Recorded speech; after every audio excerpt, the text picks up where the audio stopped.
From Toronto to Tokyo, and from Phonia to Syrinx, this is The Basement, your companion to the Ready Player 2 novel.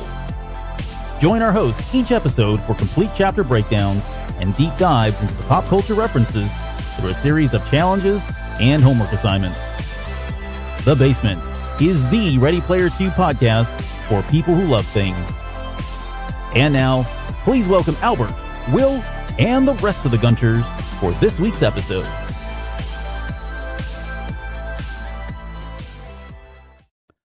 Hello, Gunters. You are in The Basement. My name is Albert Padilla, and this is episode 0002, part 1, Roger, or Roger, however you want to say it. We'll get into that here a little bit. There's a little bit of controversy, I think, on my part, and probably some selfishness on my part as well. But speaking of, let's get into, we're going to go live to a Boeing 737, and Mr. Will Wilkins is taking flight, as it seems. She's starting to shimmy. I saw this when you came on. I was like, my goodness. We haven't had this since, what was it, the Twilight Zone episode? Was that Twilight Zone episode. So this is the best photo I could find of Otto here. Yeah, but I can't move out of the way because this is the one scene where she's reinflating him. So just in case there's any children watching, I'm actually blocking the explicit part of the scene.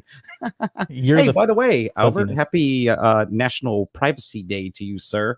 Is it really? Wow, it is. What a poignant topic, given that we're going to very loosely touch on social media here today. But next week, we'll come back and talk about that and talk a little bit about privacy and, freedom of speech and all that great stuff. But yeah, no, same to you. Sounds good. Let's get into it. Okay. Hey, well, you do this first segment when you're talking. I'm going to go ahead and adjust my green screen because it kind of fell down. Oh, hey. Some of the magic's now gone. You can see something over here. All right, you do that. Okay, so technical acumen I have.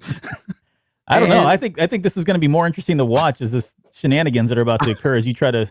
I'm doing it without a net, coach. Slightly. All right. There's nothing to see here. What a train wreck. We're off to a great start. So thank you for those of you who joined us already and have left. This will be Will is currently trying to adjust his green screen. Get his arm in the air. There goes the censorship that we talked about earlier. Oh no! What is that? Otto. Oh, this is terrible. This is terrible. Hey, just leave it. I'm just gonna leave it. Just leave it. We're gonna roll with that. Go. All right. Well, again, thanks for tuning in and listening to this episode. Let's start. We're going to start with all the narrative of Chapter 2, and we're going to break this up into 2 parts. So this is the first part. We'll get some of the pop culture references. We'll hit the next one on the following week. But yeah, Chapter 2. So it opens up with Wade wrapping up his morning workout. He's getting dressed, and he's being served by his AI butler, Mr. Belvedere, which we have an insurmountable number of slides to talk about a little bit later with Mr. Belvedere on them. And we're given this explanation of artificial intelligence that exists in this year.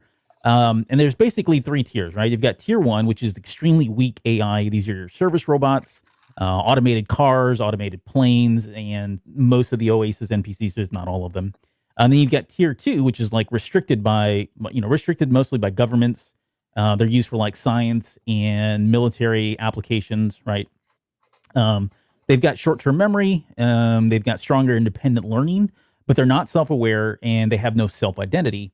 And then you get to the final stage or final tier 3, and those are self-aware, they've got self-identity. They're fully autonomous. He calls them the real deal kind of thing.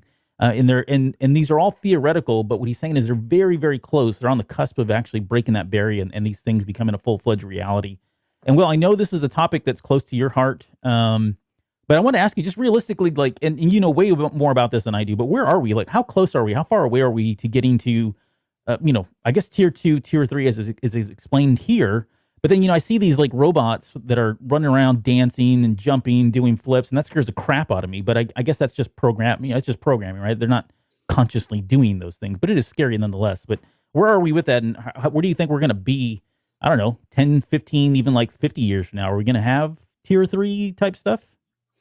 Yeah, so I look at artificial intelligence differently than they even look at it in this book, as you know. Like, I see the tiers differently. Like, artificial intelligence is just that. I mean, if you break down the two words, we're talking about fake intelligence, right? The ability to mimic. I mean, kind of like replicants, if you use the Blade Runner reference. They're not. Well, in Blade Runner, it's a little different because they are conscious. That's part of the entire thing.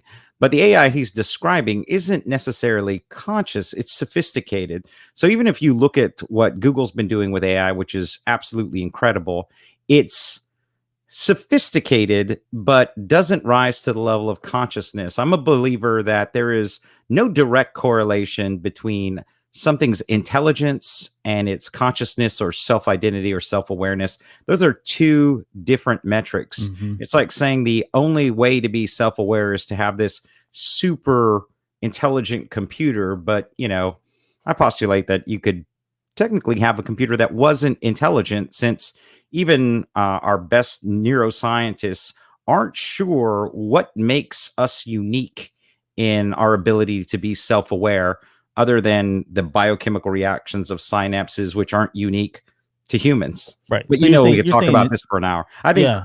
You're saying intelligence and self-awareness, not mutually exclusive by any means, right? That's right. I think the progression of artificial intelligence, as we define it today, has nothing to do with computer self-awareness and consciousness. Those are different. Okay. So it sounds like we're still probably a ways off before we get like Rachel from Blade Runner or Richard Pryor in the toy. That's what you're saying. That's right. Well, I think it's hubris, right? Yeah. It is the difference between our ability to make something and our ability to be God. That's ultimately what we're talking about, is how close are humans to being God? And I got news for you, humanity. Not as close as we think. Mm-hmm. We're getting further from being human, if you're asking me. I don't know if you read the news. Going the wrong way here. Okay, well, let's. So he brings up telebots also, and this is our first introduction to telebots, which are essentially the robots that in the Ural or Earl, you're able to remotely control while logged into the Oasis. And this becomes a kind of a big plot point a little bit later on, a mechanic for some of the storytelling that happens much later in the book.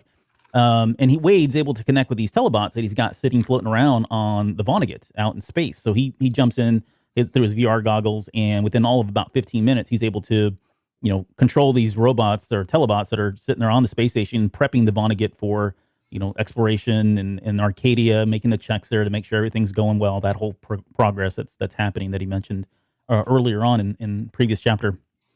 And again, they seem innocuous enough, but I remember when I was reading this and thinking, okay, this is going to play into something a little bit later, just because he was given a lot of exposition on how these things worked.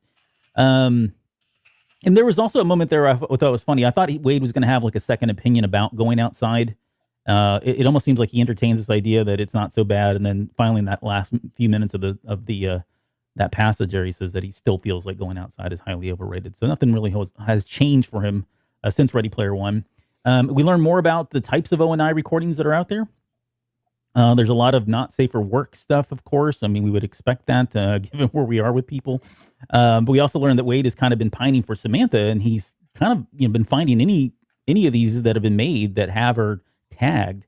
He goes and watches them just to kind of be close to her, knowing that they don't really have that relationship they did. So it's kind of creepy, but makes sense. And I love the aspect of like this heightened sense of empathy that people had, right? Being able to walk, in a mile in someone's shoes and really kind of see through their eyes and what the outcomes of that. And he goes on to say that Samantha actually took advantage of that, even though she was one of the people that, staunch opponents to the ONI system. She realized that there was some benefit there in making, drumming up empathy for her cause and all that. And I would say this, like I picked up my VR headset just a couple weeks ago, and I'm not going to say that I haven't had that or that I have had that. I've not, but I will say that it does change your perspective on a lot of things, even just like these cheesy YouTube videos that people have made where you're walking through the streets and, going into places you probably wouldn't go by yourself, but someone's taking a camera. It does change your perspective a little bit and kind of puts it in perspective, I would say. So I can see where that can be very, very powerful if it ever were to come to fruition. You said you messed around with some VR stuff. Anything to that level, or are you out there just shooting people? No. I would say I haven't really gamed in VR. Almost everything I've done is that, right? 360 live cams, which is essentially this, except without the full immersive tactile environment that you would be in. And I got to be honest with you. What I love about it is, I am blessed to get to travel a lot for work all over the place. And there are times where I try not to take too many photos because I don't want to be that guy when I'm on a trip. I just want to soak it in. I don't want to take pictures of everything. And some of the VR environments they have, especially around London, to me, it was like being able to show my family, almost let them experience what I was experiencing while I was there. Because you're immediately transported there. There's a lot of sensory information missing that you don't get without the real experience. But, and I'm not just counting the jet lag, but, I think it is a nice transitional step. And where they were in VR, they were huge, like 5 years ago when they first came out, when Google Cardboard came out. And that first iteration was outstanding. But if you haven't looked at VR technology in the last 24 months, even on the commercial side, the leaps have been astounding. It really makes you wonder how quickly we're going to get to that point of full immersion. I mean, not connected to your cerebrum or anything, but something to that effect. Yeah, I would agree. I was pleasantly surprised with how immersive it was, and how much we've come along, how far we've come in that 5 years, because I was getting motion sickness and all that. And there's still some issues, like there's some blurriness that's going on. I don't want to turn this into like a review of VR headsets and stuff, but there's a little bit of like blurriness that still happens on the lenses, unless you're directly, looking at whatever is in front of you. So you got to do a lot of head turning just to really kind of get the full immersive feeling. But I mean, the Star Wars games that are out there, the Galaxy's Edge one that just came out is phenomenal. There's tons and tons of them really that are not the real life looking thing. So that there is it's not completely immersive because it's not real life. It doesn't look like real life. The 360 videos are really good for that. But it is immersive enough in that you really forget where you are. When it's this weird sensation when you take that headset off, much like we see in the movie, where like you're just suddenly, your brain has to adjust to where am I now kind of thing, and get your bearings kind of thing. So it is pretty cool. All right, but I digress. We'll have to talk about that some more another time. So we also get into, there'll be no shortage of opportunities in this book. Absolutely right. That's all those damn book is about. We get some insight into how Wade's been dealing with social media and the attention that comes with being the wealthiest person in the world. And I'm going to quote it here. It says, "It turned out I just wasn't comfortable living in the spotlight. I was an awkward kid who was good at video games and memorizing trivia. I was not mentally or emotionally equipped to have the whole world's attention focused on me." And if you remember when we had Ernie Klein on, I asked him about this and whether or not, he had already kind of pulled himself away from social media just before the book launch, probably about 6 months prior to, maybe even a little bit longer than that. I'd asked him whether or not this was something that he did intentionally. And he kind of gave us his answer that, yeah, it was an intentional thing, that he also recommended anybody, if you can, to go ahead and just unplug, disconnect, take a break, get away from it. Because, there are a lot of great things about it, like you said, and there's a lot of bad things about it. But I don't, and then it was really just about all the trolls that Wade was having. He's had all these people that were trolling him the entire time. And I know Ernie was going through that. He's still going through that even today after the book, release of the book now, a couple months later. So, all right. So then he stops to talk to H and comes to the conclusion that human beings were really never meant to be, participate in this worldwide social experiment that he calls, where, billions of people come together. And that eventually that social media would lead us out and make us kill each other or whatever, destroy ourselves. Which, we'll have to talk about that when we get into next week. So I'll just kind of throw that out there. We will get into some of those topics there. So maybe a deeper episode than we normally do.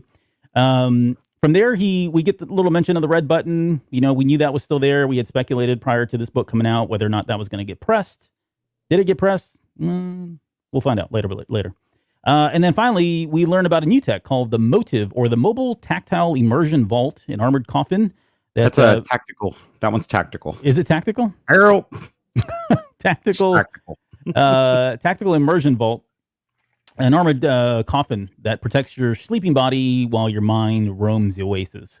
And it's funny because in that, and not to go back on, I am the headset that I got, the Quest 2. There's a thing you can do now. It's kind of in the beta phase, whatever, where you just tap twice on the side of it, and it pops you out of VR, so you can still see what's going on. You don't leave anything, but you can still see your surroundings, the real world surroundings. You tap it again, and it pops you right back into whatever you're playing or doing. So that's what I thought of when I was reading this part. But yeah, and then again, this is another piece that plays much bigger a little bit later. And of course, Wade's is like this war machine that's got grenade mortars. It's got these machine guns. It's bulletproof. It's got walking legs. I imagine like was it Spydor? Like, what was Skeletor's vehicle? You know what? I actually imagine, what was that movie and that had the little mechanical spiders, little robot spiders? I don't know. Oh, the one with Gene Simmons? I don't know. I don't think Gene Simmons was in it. I don't know. Look it up. Okay, look that up. It is Spider that I was thinking about. That's the He-Man. I think that was Skeletor's, if I'm not mistaken. But that's what I pictured was that. Spiders. Oh, it's Runaway. Yeah, isn't Runaway with Tom Selleck. Oh, it's Tom Selleck. That was way off. Yeah, I remember that movie. Is that 82? 81? Yes. Okay, we'll go with that. All right. So where was yeah, okay, so essentially you were able to kind of control this thing. So while you were in the Oasis, so if you were not in the Oasis and you were in this coffin in the motive unit, you could by manual controls just kind of, move yourself around, go where you needed to go. The minute you popped into the Oasis, you could then remotely control it while you were in the virtual world. So and it actually had his Wade's had cameras as well. So even though he was immersed in VR and doing all that in the Oasis, he could see anything that was happening around him through the camera system that was set up as well. And of course, that's not good enough because he ends up taking his down into basically the Bat Cave or the bunker that's like 3 miles underground, takes an elevator down there, and that's where he goes just to ensure that he's completely safe. He doesn't have to worry about anything. He's just got all of, it's just him and his rig in the Oasis and in VR. So that's kind of where it ends right there. It's going to pick up, obviously, jumping right back into it. But yeah, I mean, this is, this was a very long chapter, and I would say there was there's a lot of world building that was happening, stuff that was going to pay off a little bit later. But yeah, it was good. Good. All right, let's get into the fun part. Well, I do appreciate you not asking me what I thought of chapter 2, because well, I didn't think you would have anything really great to say. No, I don't have anything good to say about chapter 2. Oh, I don't know that I've ever seen a protagonist they did such a good job arcing in the first book and then absolutely dismantling him in the first 3 chapters of this book. It is impossible, unless you're a sociopath, to root for Wade if you had not read the first book and you just read the first 3 chapters. That's it. I mean, you're basically rooting for an evil version of Mark Zuckerberg. That's who you'd have to be rooting for. There's no way you'd walk away after chapter 2 and say, "Oh, that's the hero." Yeah. So he's a jerk. I mean, he really is. Yeah. Like most of the first half of the book, if not more, he's just he's zeroing people out. He's suing people to oblivion. Stalking he's freaking people. Abusing his power, stalking people. He's freaking building spaceships and not helping out. He's not really engaged in the board. He's over it. It's I'm sorry, I skipped that part. Yeah, you're right. He was zeroing out people. Like, he was privy to everything that was going on. He could stealthily go in, see who was doing what, and if he didn't like it, he was out there, exacting justice on people by zeroing them out and deleting their accounts and all kinds of stuff. But it just seems like it's very unethical, of course, but if he can do it, why not do it? And that's kind of where he is at this point. He is kind of I guess I don't want to call him a scumbag, but he kind of is. And he kind of is. And so the challenge I had at this point in the book, real talk, is me sitting there going, how are you going to redeem this character? Because even if he's heroic in whatever, you knew some challenge was going to come up, those are not the times that define people's character. What defines people's character to me is what they do when no one's watching and they have no obligation to do so. So when Wade gets to that point, this is how he defines himself, and he's a train wreck. And it's not like the first book where he did silly things and I was able to say, he's like 16, he's a kid. I was an idiot. You're an adult now and the CEO of the largest corporation in the universe. You're going to need to get it together, son. But we'll see if he turns it around. I'm sure he will. We're all rooting for you, Wade. All right, let me bring in the let me bring in this magical deck that'll take us 3 hours to get through. Okay, here we go with the pop culture references. And the first one is Air Jordans. The reference is, I finished lacing up my vintage Air Jordans and stepped outside onto the balcony where my usual breakfast was waiting for me. So for anyone that has not been around in the last, 40 years, 30 years, Air Jordans are a basketball shoe made by Nike that was started in 1984. They're still made to this day. And it all started with the gentleman that you see here on your left. And I don't mean Michael Jordan. That's Michael Jordan. And that is Sonny Vaccaro, who was a Nike executive back in 1982. And he was tasked with picking. So Nike really needed to get their foot in the door. No pun intended, right? They were not Adidas. They weren't Converse. They weren't, Reebok was starting to surge. They didn't have the market share that they had. I mean, they were really a small player, and they really kind of want to break it big here or get it going. And so they tasked Sonny with going out and looking at the upcoming draft and some of the players that were going to be coming out of college. And they had charged him with, go find one of these players, and so that we can put everything, we want to go all in, like everything we can do, marketing, entrust in this person. It's got to be a long-term player or that kind of thing. And so he was kind of looking at 4 options, and I have all of them up here. Of course, Michael Jordan, who he ended up picking. But we also had Hakeem Olajuwon, Charles Barkley, and John Stockton. So, and there was, I think, was it Sam Bowie was another one that came out of this as well, this draft. But these were all potential players that Nike was looking to kind of sign. And so Vaccaro had actually seen the 1982 NCAA championship where it's North Carolina versus Georgetown. And this is the infamous game where Michael Jordan lifted off the air with about, 15, 16 seconds left and hits a 2-pointer to put them up, being North Carolina up 63-62. And there were some amazing players. Like I had forgotten just how many great players were in there. I mean, he had James Worthy on his team that was playing power forward or center, whatever he was doing at the time. But yeah, so this is really what kind of cemented it for Sonny that, okay, this is the player that we want to go after. So he goes and meets up with his family over at Tony Roma's, which is up there on the left-hand side. Are they still around? Tony Roma's? I'm going to go buy their stock right after I get done with Nokia and GameStop, if they're still The last time I was at a Tony Roma's was actually in Aruba. There was a Tony Roma's. That was like 5 years ago, though. I don't know if it's still open. Yeah, I know they were suffering there for a while. It's not important, or maybe it is. But yeah, so they took his family, Jordan and his family, out there to a Tony Roma's. Tony thinks it's important. What's that? Tony thinks it's important. Yeah. So is your screen falling down again? Sorry. No, it's not. It's not. No, it's not. Okay. Check this out. So they filed for bankruptcy in the United States, but there are Tony Roma's in 30 international countries. Aruba. So maybe that one in Aruba is still open. It probably is. Let's take a look. I knew they had a problem, and I know here in Austin they had kind of closed up shop and boarded them all up, and I thought, wow, that's kind of drastic, but makes sense. So yeah, they had an initial meeting there. They kind of pitched this idea to Jordan and his family, and then they had a second meeting. And at the second meeting is where they brought the gentleman there you see on your left, and that's Peter Moore, and not to be confused with Peter Moore, who was a video game CEO back around the 80s and 90s as well. So they brought this guy, and this guy is the guy that actually designed the shoe. He came up with the very first Air Jordan shoe. Long story short, they all agreed. They signed this crazy lucrative contract. It's basically 5 years, $2.5 million. And I mean, and he was going to get his own shoe. And at the time, you've got these other guys here. You've got Walt Chamberlain down there, which, by the way, looks amazing. Like, I like that shoe.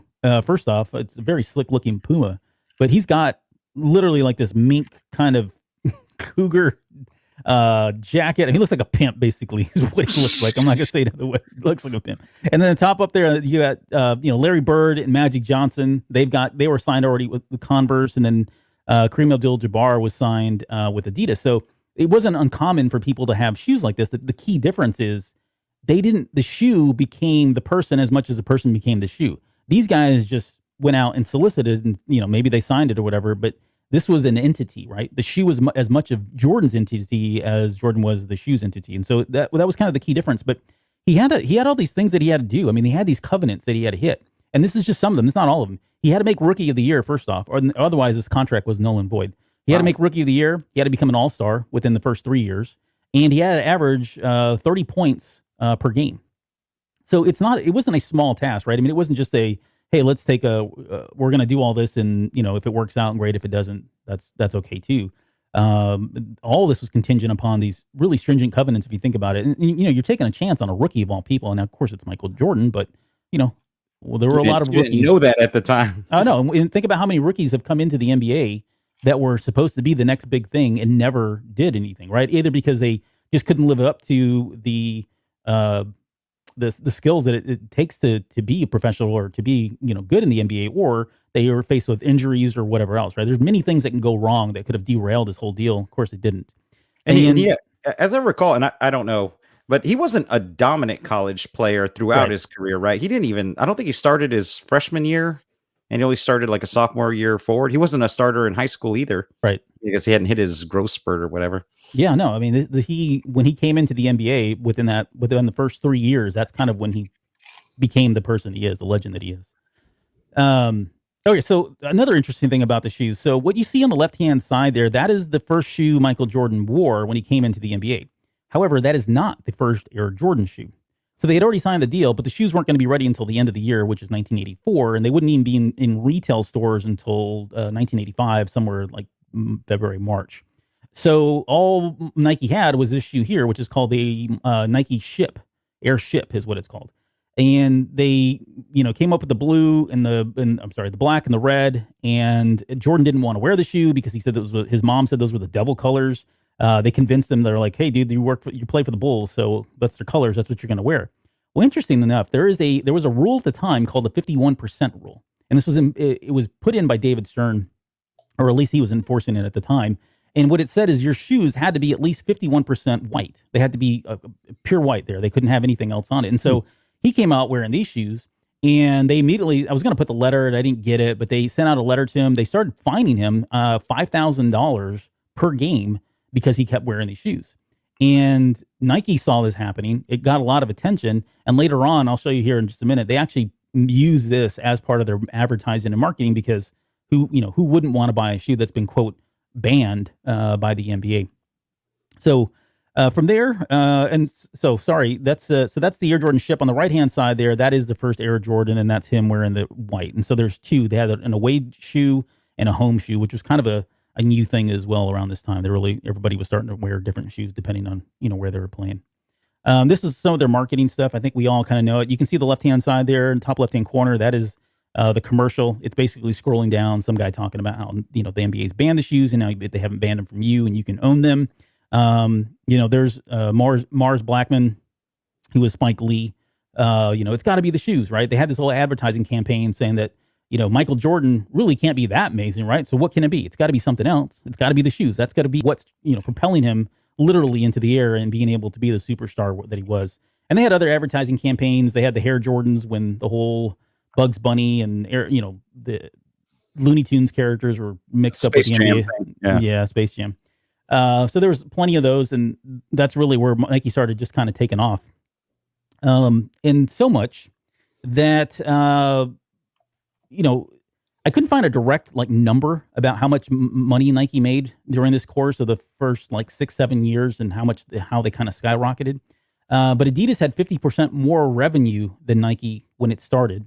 Reebok was on the scene and they were killing both of them, and they had already surpassed Nike by 1987. So within 3 years, yes, they were doing well, but Reebok was really skyrocketing. We talked about the shoes for Patrick Ewing, Larry Bird, Magic Johnson. Those shoes were starting to decline. And as of March 2020, Michael Jordan has made over $1 billion in endorsements just from having his name on the shoe. This brand holds about 86% of the market share today in performance basketball shoes and 96% in the lifestyle basketball shoes, which is astounding. I mean, there's no other. I see a lot of different shoes, but I didn't realize everybody was buying even today. These are numbers from late 2019, so they're not the latest because those will probably be out here very soon. But another. So are you telling me I'm the only person still rocking British Knights and Capas? Because you can switch out the little Capa things, the little triangles to match your outfit. Yep, cutting edge technology. Did you do that, Jordan? BK Knights? Is that what you said? British Knights, yeah. British Knights. I had some neon yellow ones. Fila was another one. Filalas, yeah. Get down with it. I'm surprised they weren't in the top 3. I'm actually surprised by that Reebok's in the top 3, honestly. But you're saying they were the head of the class at the time? Yeah, at the time they were. See, none of this off. mattered to me because I wasn't allowed in that section of the shoe store. I know you were in the back. Payless. Yeah, you go to Payless and you get the ones that look as close as they can get to something that somebody would recognize. Right. But I also think that before that, we weren't real brand conscious. Like my kids, when they were young, were brand conscious. Like before they got to like an elementary school. Like I didn't know what I was wearing in elementary school. Right. But they were husky. They were husky. I didn't know that. We had that conversation. Where was I? Yeah, so 70% of NBA players all wear Jordans during the 2019-2020 season. There was 70% of them all wear Air Jordans, and there's variations now. The brand's completely humongous at this point. Nike made 9 of the top 10 selling basketball shoes in 2020. They now have $40 billion in revenue last year, which is 60% more than Adidas and 43 times more than they had when they first signed at Michael Jordan. So that shows you kind of where they are. I mean, they are clearly beyond anyone in terms of sales at this point. And then Nike's market cap is $136 billion, which is now 3 times that of Adidas. So that's worldwide. So, and this is all because of the shoe. I mean, it really is. This is how they went from being nobody to being the top player in the industry or in that field. Okay, so something a little bit more grim before we go on to the next topic. There was a time in our lives, late 80s, early 90s. Well, I think you probably remember this as much as I do. But there was a time when there was a lot of people being mugged and being beaten, and your Air Jordans were getting stolen from you. I think we were in high school. We weren't allowed to wear. There was a moment there where you couldn't wear Air Jordans, and that wasn't the only thing. I was trying to remember, and maybe you do. There were other things we weren't allowed to wear. I know, like red bandanas and blue bandanas. We couldn't wear those because of the Crips and Bloods. I remember the Air Jordan stuff because people were getting beat for that stuff and get taken away. But wasn't there something else? Was there something else that you recall that we weren't allowed to wear in high school? I seem to recall we went through a period where you couldn't wear Red Wings at one point or steel-toe shoes. Yeah. And then there was, in middle school, you couldn't wear, do you remember those overalls? And then people would like unclip this one and have the little flap going over. Yeah. You couldn't wear those in my middle school for some reason. I'm not sure why. But it just seemed like they were just kind of guessing at what they thought was gang affiliated, and it was getting banned. Yeah. Well, look, we didn't go to the same middle school, but we went in the same district. Right? So there was maybe 3 kids at our school that had Jordans, right? Like it wasn't like, oh, right. Who the heck had those? Yeah, and you were, and if you did, I mean, you were kind of the talk of the town, right? People knew who you were. They stood out in the hallway. And this goes back to what you were saying. Like this whole Nike Air Jordan thing was really kind of, it happened before, and there's plenty of examples, like especially when you get into like, and I did a lot of research on this, and it was fascinating, honestly. There were a lot of, Jordans weren't the beatings and robberies are not exclusive to Air Jordans. It was happening prior to that. It just was happening with like sports paraphernalia, right? Like, jackets and, really expensive Super Bowl jackets that came out. People were getting mugged for those as far back as the 70s. So nothing new. It's just the Air Jordans were a whole nother level because of the marketing and because of the advent of like MTV and that whole culture and television and newsprints and stuff. It was just everywhere. You couldn't get away from this. And it was something that everybody wanted. And it was just fueling, as people bought them. Oh, you had all these people out here that were getting, mugged and unfortunately hurt. I don't have a picture of this gentleman here, or the kid anyways. There was a kid named Michael Eugene Thomas who was 15 years old. And the gentleman that you see there, and I use that word very lightly there, who's handcuffed, that is James David Martin, who took his friend. He was 17 years old at the time. Michael Eugene Thomas was only 15 years old. They were in high school. They went out to the woods and he tried to take his shoes from him. He ended up doing some really horrible things to him first. Then he killed him, took the shoes, which didn't even fit him. They found him. They arrested him. He wasn't incarcerated because he was underage. So he got out. And that's kind of where that story ends, at least in the Sports Illustrated magazine cover here that you see, which I was able to pull. But the rest of the story is this guy actually ended up becoming a serial killer. So he ended up killing this 14-year-old girl that you see there. And then he killed another person later who was somebody that he was talking to. It was a older lady. I think she was 30 years old. But he ended up becoming, a serial killer. And there were a number of other people, a number of other incidents that had happened. And this actually got Michael Jordan got wind of this. And there was a great piece in here that's talking about when this was put in front of him, that this had happened. He almost broke down in tears and was completely devastated because he thought what he was doing was bringing hope to people, showing them what could happen if you put, good effort and be a good person and try your best and all these, great moral type things. And it was actually kind of going the other way. I mean, there was a steady climb of what was happening with all these different kinds of incidents. So it was kind of a sad thing, but I do remember this quite well and not being allowed to wear these things. But again, like to your point, really didn't impact us because guess what? I couldn't afford them. There was just no way. Yeah, I actually made it through my whole life. Like, I don't. What's the most expensive pair of tennies you've ever owned? Tennies. I can't believe you called them that. You say that? Like, what do you say? Kicks? No, what are the cool kids calling them this day? Okay, I stepped away. So these are the most expensive ones I've ever bought, and I just got them. So these are the Mandalorian Darksaber Adidas. They were limited. Yeah, and then the inside, you can see it's got Moff Gideon on the insole down there as well. That's very cool. And they glow in dark. Okay, so these are the most expensive ones. They glow ones. in the dark? They're not glow in dark, so they're like reflective. Oh, nice. You know what I'm saying? Yeah, I do. I know the difference between reflecting and glow in the dark. Okay, good. But those are the most expensive, and I think I paid like $130 for them. Yeah. But I mean, they were limited, and I mean, where else you're never going to be able to buy them again. But that's it. I mean, and that's like you said. I mean, I've probably spent more than that on shoes. Not even close.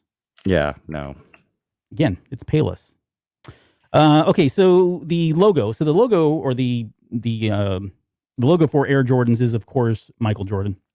And the way this came about was the picture on the right-hand side there, that is from the cover of Life magazine, or within Life magazine, from 1984. So the USA basketball team was out there. They were taking pictures, and they had this image taken of Michael Jordan. And that's what became the Jumpman logo that we're all probably very familiar with. He then later on went on and took a picture of it like this, actually doing the jump. And there in the top left-hand corner, you can see that's from the photo shoot. And that was the inspiration. So they took that, they ran with it. And of course, we all know that, again, that's the logo that's been on there ever since. And it didn't come out on the first shoe. So the logo that you see now in front of you, that's the original Air Jordan logo that came out with the, it was on the airship, which is not the first Jordan. The top right-hand corner, that is the very first Air Jordan. That's the one I think we're all very familiar with. And it does have the logo on the side there. You can see it says Nike Air on the tongue, and then it says Air Jordan on the side. It wasn't until they got to the Air Jordan 3, which is in the bottom right-hand corner, they actually started using the Jumpman logo. So prior to that, it was, again, the Air Jordan 2 had that What's logo there. What's a pair of those go for? What do you mean, now or? Yeah, now. Like a lot. Sneakerhead. I want one of those. Oh, no. There was one on Sotheby's. Let's just put it that way. There was one on Sotheby's. Way. Yes, sir. Oh, yes. I found one. Air Jordan Sotheby's. Look it up. I don't remember the price, but it was in the thousands, I want to say, like $5,500 or something like that for a pair of Air Jordans. And I want to say they were Air Jordan 1s, which are really rare. And the Sotheby's was like it was very clean given how long it's been around. I mean, they put a very, very lovely explanation or description, I should say, of lots sold. They were game worn, the ones. They were 1985 player. They were pre-production, the sample Air Jordan 1S size 13 to 13 and a half for Jordan. They were estimated value was between 100 and 150,000. Oh my goodness. Sold for 560,000. Okay. Winner. I was off by like a digit or a couple. He autographed them too, so I guess he's got that going for him. Right. But right. I'm telling you, you could buy out a Payless for less than 20,000, like their entire inventory. The whole place. I mean, you're talking about $20 a set of shoes. That's right. It's out of control. That's 50 sets of shoes for every $1,000, 10,000. I mean, what are you at? Dude, that's ridiculous. Yeah. Definitely. I will say this. I did do the math on what an Air Jordan would have cost today if you adjust for inflation. So they went for $65 when they first came out in 1984. Or I guess 85, and adjusted for inflation, that would put it at $162.95, so $163. Wow. Which, and I went one step further, if you went out and bought the latest Air Jordan, which is Air Jordan 34, and there's so many, there's crazy. I mean, this is like a phenomenon. There's websites dedicated to every little fine minutia detail of what changed from shoe to shoe. But and they've got these great posters and stuff. But anyways, Air Jordan 34 is the most recent one. The 35 comes out this year, but 34 right now, if you bought it directly from Nike, sells for $180. Yeah, and that's only counting equitable inflation throughout the economy, which doesn't happen in society, right? Which is why you can still get a haircut at Rio's for like $6.95, and it was like $4.95 10 years ago. It doesn't carry the same inflation ratio that everything else does. Right. This guy know how to party or what? just pointing that out there for all the fans. Didn't want them to think we were falling down on our knowledge of how an economy works.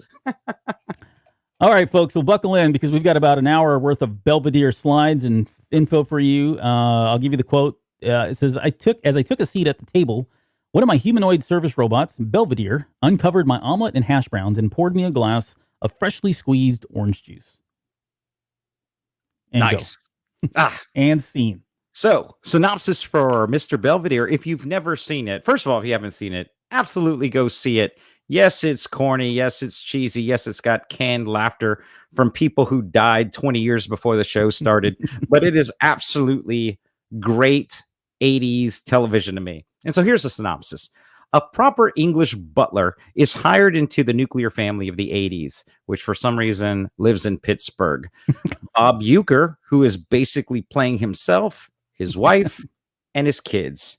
Amazingly, this show has 117 episodes, and 3 of the actors appeared in all of them. 3 of the actors that you have here. So I thought what I would do, Albert, for those not indoctrinated in the show, would start by player introductions so they can kind of know them, because for the most part, no one on this show, except for maybe Bob Uecker, is known for anything except this show. Right? So, and Bob Uecker, to be fair, probably is most known for not what he did in his career, but for selling Bud Light or Budweiser, or was it? Yeah, which is crazy. But go on, sorry. Yeah, which is crazy. But here's a little known fact: the guy who sings the theme song to this, who we're going to talk about a little bit later, Leon Redbone, actually, performed that Budweiser commercial that he's in. So apparently, Bob Uecker doesn't act unless Leon Redbone's doing his thing. They're it's on his rider. Deal. Yeah, you get a spoke, baby. All right. So Christopher Hewitt plays the beloved Mr. Belvedere. Unfortunately, he passed away in 2001. He was originally a Broadway actor, made his film debut way back in 1951. But Albert, I know you can appreciate this. He was a spokesperson for Commodore in a commercial in 1983. Not playing Mr. Belvedere. But basically, that guy didn't do anything after this where he was. Well, yeah. So Bob Uecker, he was a professional baseball player, originally played for, I forgot who he started with, but made his career basically as Pittsburgh Pirate, became a sports telecaster a la Joe Buck, was incredibly famous for that when he joined the show. He was probably the biggest name in the show. In fact, in the title cards, he probably gets the most mention. In the original episode, he was a construction worker coordinator. Then he became a sports writer. And then eventually said, screw it, Bob Uecker's just basically himself. So we'll just make him a sportscaster. I must be in the front row. That's all I got. So Eileen Graff, that's Marcia down there, the wife. She also comes from a Broadway family. Her dad was a singer. Her brother and her cousin have both won Tony Awards. She was in virtually every show in the 80s before and after being on Mr. Belvedere. So she was on Mork and Mindy, Three's Company, St. Elsewhere, Laverne and Shirley, Remington Steele, which is a great show too. But you will remember her for none of these shows. You will just remember her for this. If you look her up today, she looks exactly the same. So whatever magic deal she made with the devil, congratulations. She might actually look younger today than she did on Mr. Belvedere. I don't know how it's possible. Yeah, go look her up. Now, Kevin, the older brother, I'm saving Wesley for last, so wait for it. All right, so Kevin, the older brother on the show, Rob Stone, he's a Texan from Dallas, Texas. This dude was 23 when he was on this show. And so yesterday, me and the girls watched like 4 or 5 episodes of this show. Was he supposed to be a teenager? Yeah, he's supposed to be a junior in high school, right? He was, in fact, the first episode, he's thinking about getting his driver's license. So, but now I'm watching the show, knowing how old he is, and half the scenes have like whole new meanings where you're like, man, it's creepy, bro. Like, right. like you could be getting hammered drunk after this film. So it's funny. They had there's a character in the show. It's a recurring character who has a crush on him throughout the entire series. That actress that played her was 28 at the time. So there you go. This dude was also all over 80s TV. Yeah. Facts of Life, Silver Spoons, 21 Jump Street, Matlock. In fact, he was old enough that by the time they got to the end of the series, in the 5th season, he directed one half of the finale. So pretty cool. He was 40 by then. Yes. And then you've got Heather, Tracy Trofty, which is now Tracy Wells. Her first acting gig was Silver Spoons. After the show, she got out of television. You can actually go probably meet her right now. She's a real estate agent in Encino, California. So her social media is wide open. She's got all the corny. She's beautiful. She's got all the, what you would expect on real estate agents. But if you're looking for a home in the Encino area and also a huge fan of either this show or Mr. Belvedere, tell her we sent you. Say you heard it here. Oh yeah, I'm looking at it right now. She's got a dog and wide open. Wow. Pictures of her like unsecure wide open. Like she's got her entire social media profile open. Like you can see her kids. So somebody should get that privacy security day thing and call her up and tell her what she should be doing. She's even got she even says it on here. Like she says top producing realtor in LA, Keller Williams. So she's part of Keller Williams. And then she has Heather on Mr. Belvedere. She's got a TikTok. Holy, okay, keep going. I'm gonna look at that. Wow. Hey, so Albert, you had at one point, I don't know if you still do, back in the day, you had a realtor license, right? Yes. I have a real estate license. And today you still do.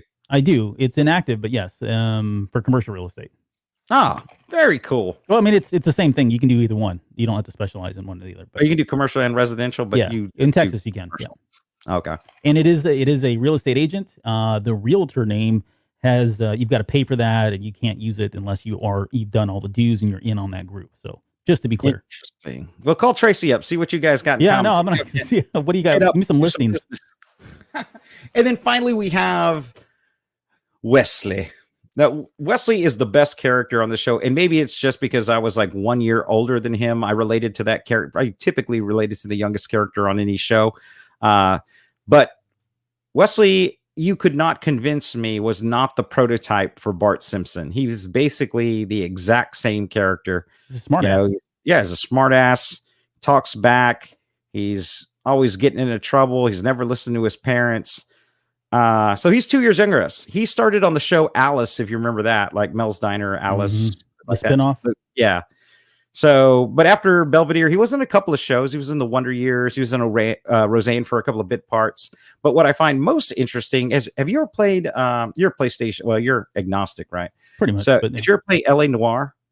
I have the game for the PS2 and never played it. I think it's story, but yeah. It's a 3 game, right? No, PS3. Yeah, you're right. Yeah, it's 3. Yeah, so that game is known for having, at the time, the most advanced facial mapping in the industry.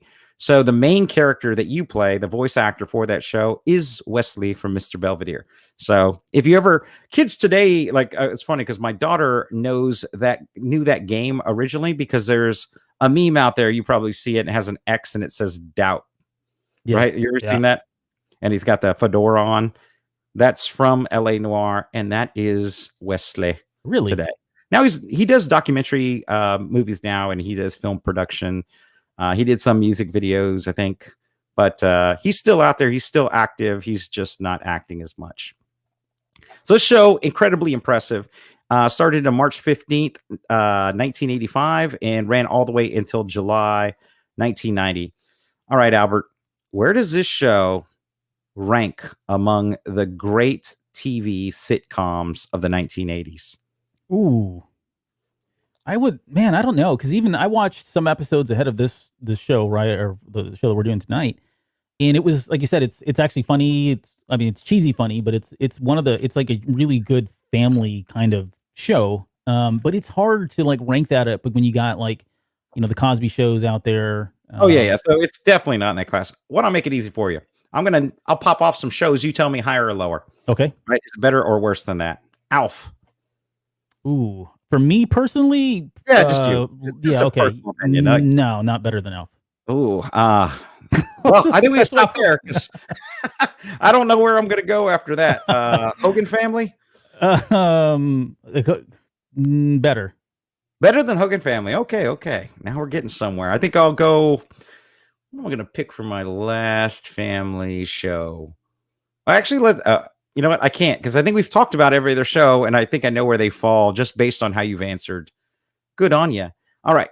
So you are familiar with this show. So let's talk about other butlers on TV because Mr. Belvedere is my favorite butler ever. I would love to have Mr. Belvedere come to my house right now and raise my family.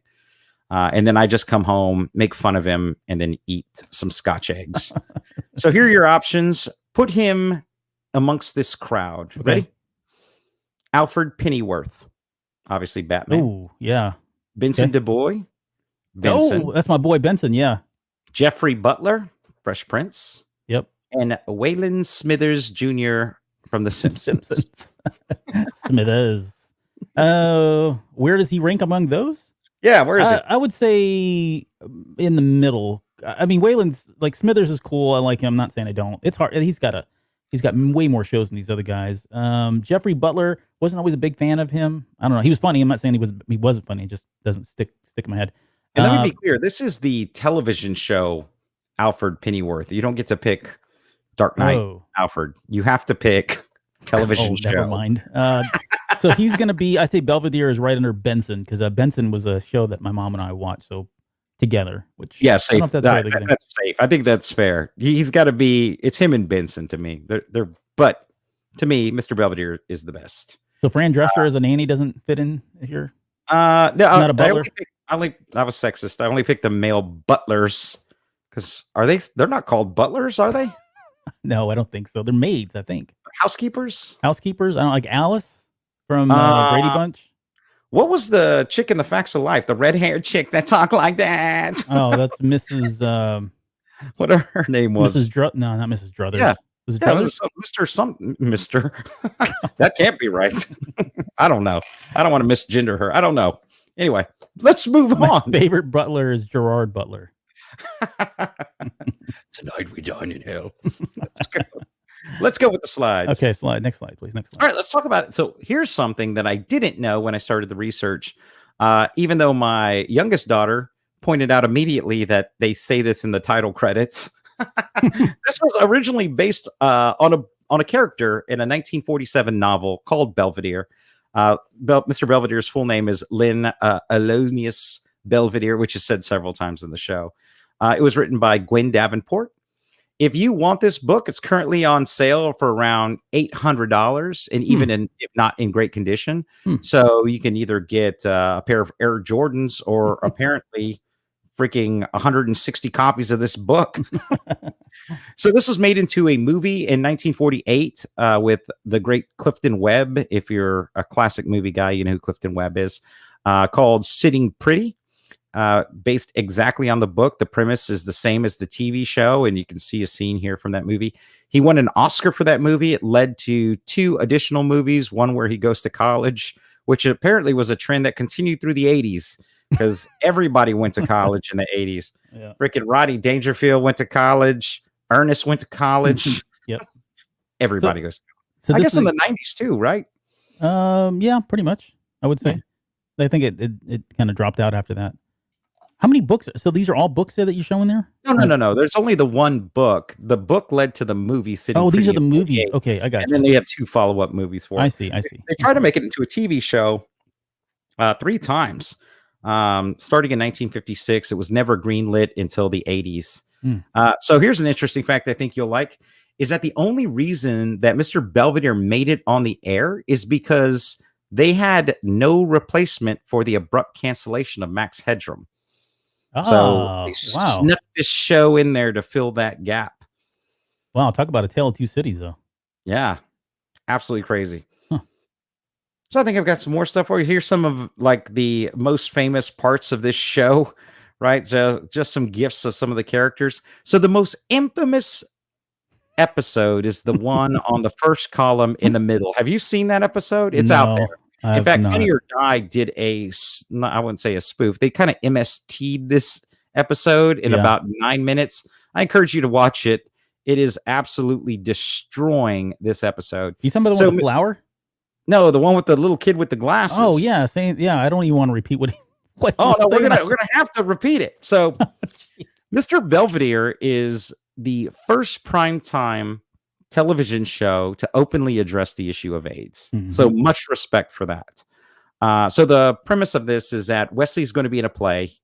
He's going to play Abraham Lincoln. He's actually an understudy to this kid who's in the show. Then that kid is abruptly taken out of school, and the kids around school find out he was taken out because he had AIDS. Wesley's stoked because he's a D-bag, and he recognizes that now that he's got the role now. So he's all amped up about it.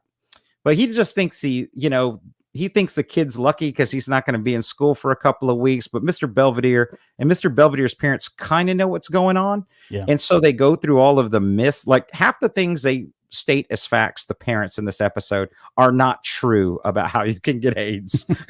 Well, I was going to say, because this had to be like right around that time when there was a lot of unknown about what it did and who. It was total misinformation. So they're like,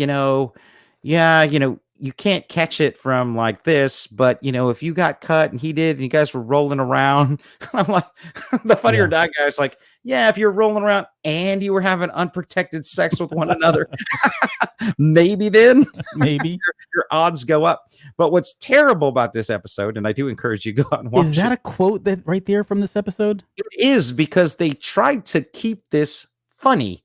And in doing so, it is the most bizarre episode you'll ever see.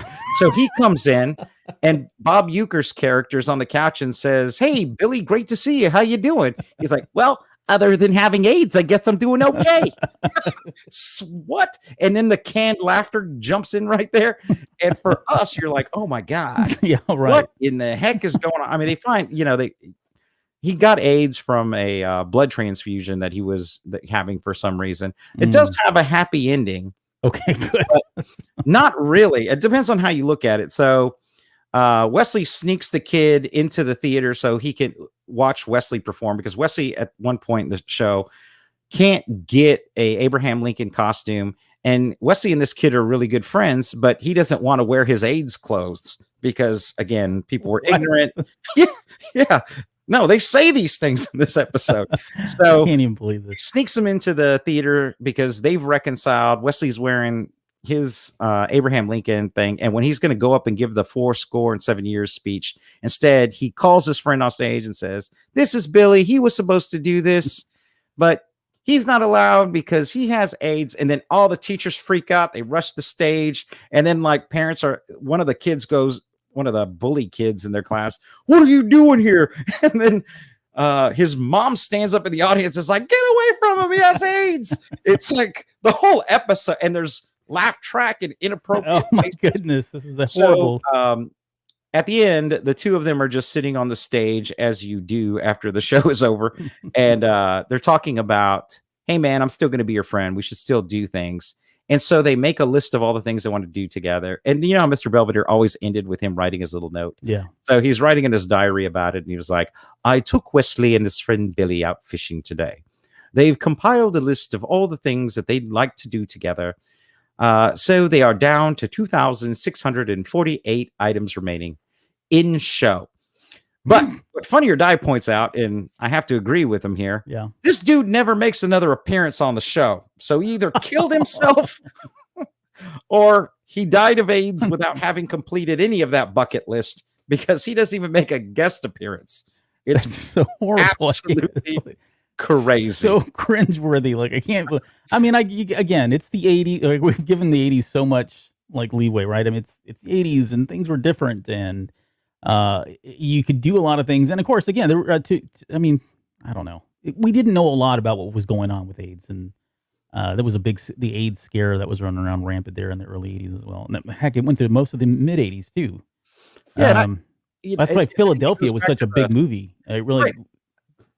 I think it's why, you and I have talked about this before, where people don't have any context about just how ignorant we were back then. Like there was no, at one point, Bob Euchre's doing research on AIDS, and he's got, what is Funny or Die called? They call it analog Wikipedia, because the guy's just got an encyclopedia and he's like looking up AIDS. And Mr. Belvedere grabs it. And he's like, this was written in 1956. He was like, this is not going to be the right information. And at one point, they do kind of give good information, but we were a society that didn't have information at our fingertips, right? Oh, yeah. In the newspaper, or we didn't have it in the World Book. It didn't exist. There was no way to find that information unless you went and ironed out a microfiche machine. So put a couple of photos up there. Where are they now cast? Oh, I did this for you so you could see what everybody looks like today. That was on the show. One little factoid they didn't know, and I'm a Fantasy Island fan. You don't have one for Mr. Belvedere. Well, I can't. It was closed casket. What is wrong with you? Oh my God. I didn't mean that. I meant like later years. I don't have one for Bob Euchre either. That's why I put older photos for the two actors. Okay, I got you. Who are no longer with us. But I did add a younger one for Mr. Belvedere below, because after the dude who played Tattoo, and I've never seen the docudrama they made, the one that's got Game of Thrones guy in it. Mm-hmm. Have you seen that? No. Night with whatever that guy's name is. Anyway, apparently he was like a huge partier, drug user, couldn't even get it up for the show. He couldn't get up for the show. What is happening? So couldn't get up for the show. So he got fired in the last season. So the last season of they brought him in. Doesn't have Tattoo, but does have the butler, which was played by Mr. Belvedere. But obviously that wasn't his name. I also threw a picture in there because that was Fergie's acting debut there in the center. So I remember that. Did was this very small part, not a recurring character. Didn't she go do Kids Incorporated too? Yeah. After this at some point. Yep. Excellent. Yeah. Her. The mom there? The mom's.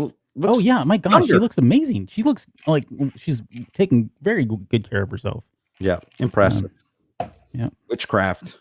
Oh my goodness, you've got more Belvedere slides. What is going on here? This is the end of it, right? I just wanted to give a little shout out because one of the most memorable things about this show is obviously the theme song, right? I mean, this has got that. If you don't know this theme song, as soon as it pops on, we're like, streaks on the china. Never met before. Who cares? When you buy your jacket, as you came through the door, no one cares. Hey, jazz hands. Sometimes things get turned around, and anyway, the singer of that song. Thanks. This was one of my favorite shows. I could do that entire song. Let's not. We were watching it on. We were watching episodes of this, and the show started, and I sang the entire thing, and my wife is just looking at me like, "What have I married?" Like. Just when you thought you knew everything about me, honey, another layer gets pulled back. So this is Leon Redbone. So Leon Redbone dressed like this his entire life. Absolutely cool. Like a snowman? Yeah, like a snow. So if you've seen Elf, the snowman in Elf is Leon Redbone. He voices the character, and they also image the character off of his likeness. He's always had that cool Cuban fedora look his entire career. Really a jazz musician by trade. Not much is known about Leon Redbone, even though he's got dozens of albums. He's well respected. Bob Dylan really pushed him up to fame. Never wanted to be famous. Like if you ever read interviews that Leon's done, he doesn't offer a lot of personal information. He genuinely, he would be a good character study for, I don't believe in social media. He doesn't believe in fame. He doesn't believe that's a thing. So it's just a job for him. Yeah, it's just a job. He also, in the movie Elf, sings Baby It's Cold Outside at the end credits with, what's her name? Who's the actress in that? Do you know? Top of your head? Yeah, that is the girl from New Girl. Yep. No idea. Chloe Deschanel. I can see her. Chloe Deschanel. Oh, yeah, that's it. There you go. What with blonde hair? Indeed. He also wrote, he wrote no music. So he's written no music in his career. He is a performer. He's a jazz performer. He did do the music for Harry and the Hendersons, the television show, which I forgot was even a thing. That's Life terrible. Goes On, which we're not allowed to talk about because I laugh at inappropriate parts of that show. Is that what Corky? Is that him? Yeah. Okay, move. Let's go. Sesame Street, Between the Lions, and of course, Mr. What was Belvedere. Between the Lions? It was like one of those. What was it was on Nickelodeon, I think. It says it won 70 Emmy Awards. Well, there you go. It looks familiar. I'm going to look it up, but go on. Yeah, it's nowhere near the number of awards we're going to talk about later when it comes to the Emmys. I can be honest with you. That's all I got on Mr. Belvedere. Unless we want to go on an episode. Oh, that's it? Episode review. No. That's a great show, man. I know it is a good show. This was a childhood favorite of mine for sure. And as I was watching, I mean, it's like one of those things that you get sucked in. Like, I really had to stop. I only watched 2 episodes because I was like, I'll be here all night, and I've got too many other things to do. And I'm pretty well versed in what happened on the show and who was who and all that. But yeah, I mean, you couldn't escape this show, especially when it was at its prime. Everybody was watching it. Did you get into that? Like, how far, like Nielsen ratings or anything? And how I didn't. I didn't. That's right. I know that it eventually just lost traction to the point where it got moved from Friday to Saturdays, and it was just a slow, painful death. But they actually they recorded more episodes than they actually aired when it was live. So if you watched it in syndication, there's actually 10 more episodes in syndication than were there if you watched the series on TV live. Oh, okay. Oh, are we going to do this? Well, yeah, it won't be a long one here. So the title for this episode is Roger, Roger. And like I kind of did at the beginning here, it could go one of 2 ways. I think it's probably more this one, but quite selfishly, it's just an opportunity to talk about Airplane. So yeah. And honestly, I do not want to talk about Roger, Roger battle droids. I do not. I can't even count the ways I don't. But I love Airplane. So I am willing to pretend that the reference was Airplane, so I don't have to participate in the battle droid conversation. All right, I'm going to go ahead and pull you out of the show, just like that. Now he's gone. No, there you go. You're back. Oh, I was fine with that. I'm kidding. Go ahead. No, do it. Put your money where your mouth is. Give my partner the keys. Do it. Okay, so the reference for the reference is Roger, Roger, and I'll get to how that ties into Star Wars. Several different countries, including several different countries, including my own, were working on to create full-blown, self-aware, as smart, if not smarter than average human being artificial intelligence. Many of them had already had, and now it was just a matter of waiting game to see who would unleash it first. Probably in an army of sentient aerial drones and battle telebots that said Roger, Roger to one another while machine gunning civilian populations. So this is so again, that's the reference. It's more than like 99%. It's this one. It's not even. It's 100%. Okay, it's 100%. We're gonna minimize this section. I'm starting the clock. You have 5 minutes. Go. 5 minutes. My gosh. Okay, so that is the B1 battle droid is from Star Wars Phantom Menace. The Episode 1 came out in 1999, directed by George Lucas. Had a bunch of famous people that we're all probably well aware of who's in it. And it introduced the B1 battle droid. That was part of I'm trying to make this quick, part of the Separatist droid army, which was kind of being run by General Grievous, who didn't actually show up in Episode 1, didn't come out to Episode 2. And one of the phrases they said in this was Roger, Roger, and they said this throughout. From this point on, all in the prequels, all through the Clone Wars, anytime there's a B1 battle droid ever, and even now, like in Freemakers, which is another Star Wars Lego TV show, this is a just kind of common phrase. And so that's where this phrase comes from. There's 2 instances here. One is from Episode 1. The one at the bottom there is from Episode 2. And let's see. So quickly, I want to talk about this. You may have interest in this, so give me some more time if you don't mind. But Roger, Roger was doing. I wanted to get into like where this originated, and I know you're familiar with the NATO phonetic alphabet and being used in Romeo and stuff. I did find that there's several versions of this. The one that you see on the left hand side was the one that was used like prior to World War II, and this one for R they would use Richard, and it wasn't like a steadfast rule. There were other words that they would use, and when I started getting into like the etymology of where this originated, I could not find a conclusive answer. I mean, I had people like I was on forums in the weeds where people that were posting saying I was in World War, and this is like in early 90s or mid 90s, I was in World War II And I was there when we used Roger, and it meant this, and it means acknowledged and understood. And I had other people say that it was, it stood for received orders given, expect results, right? It was an acronym.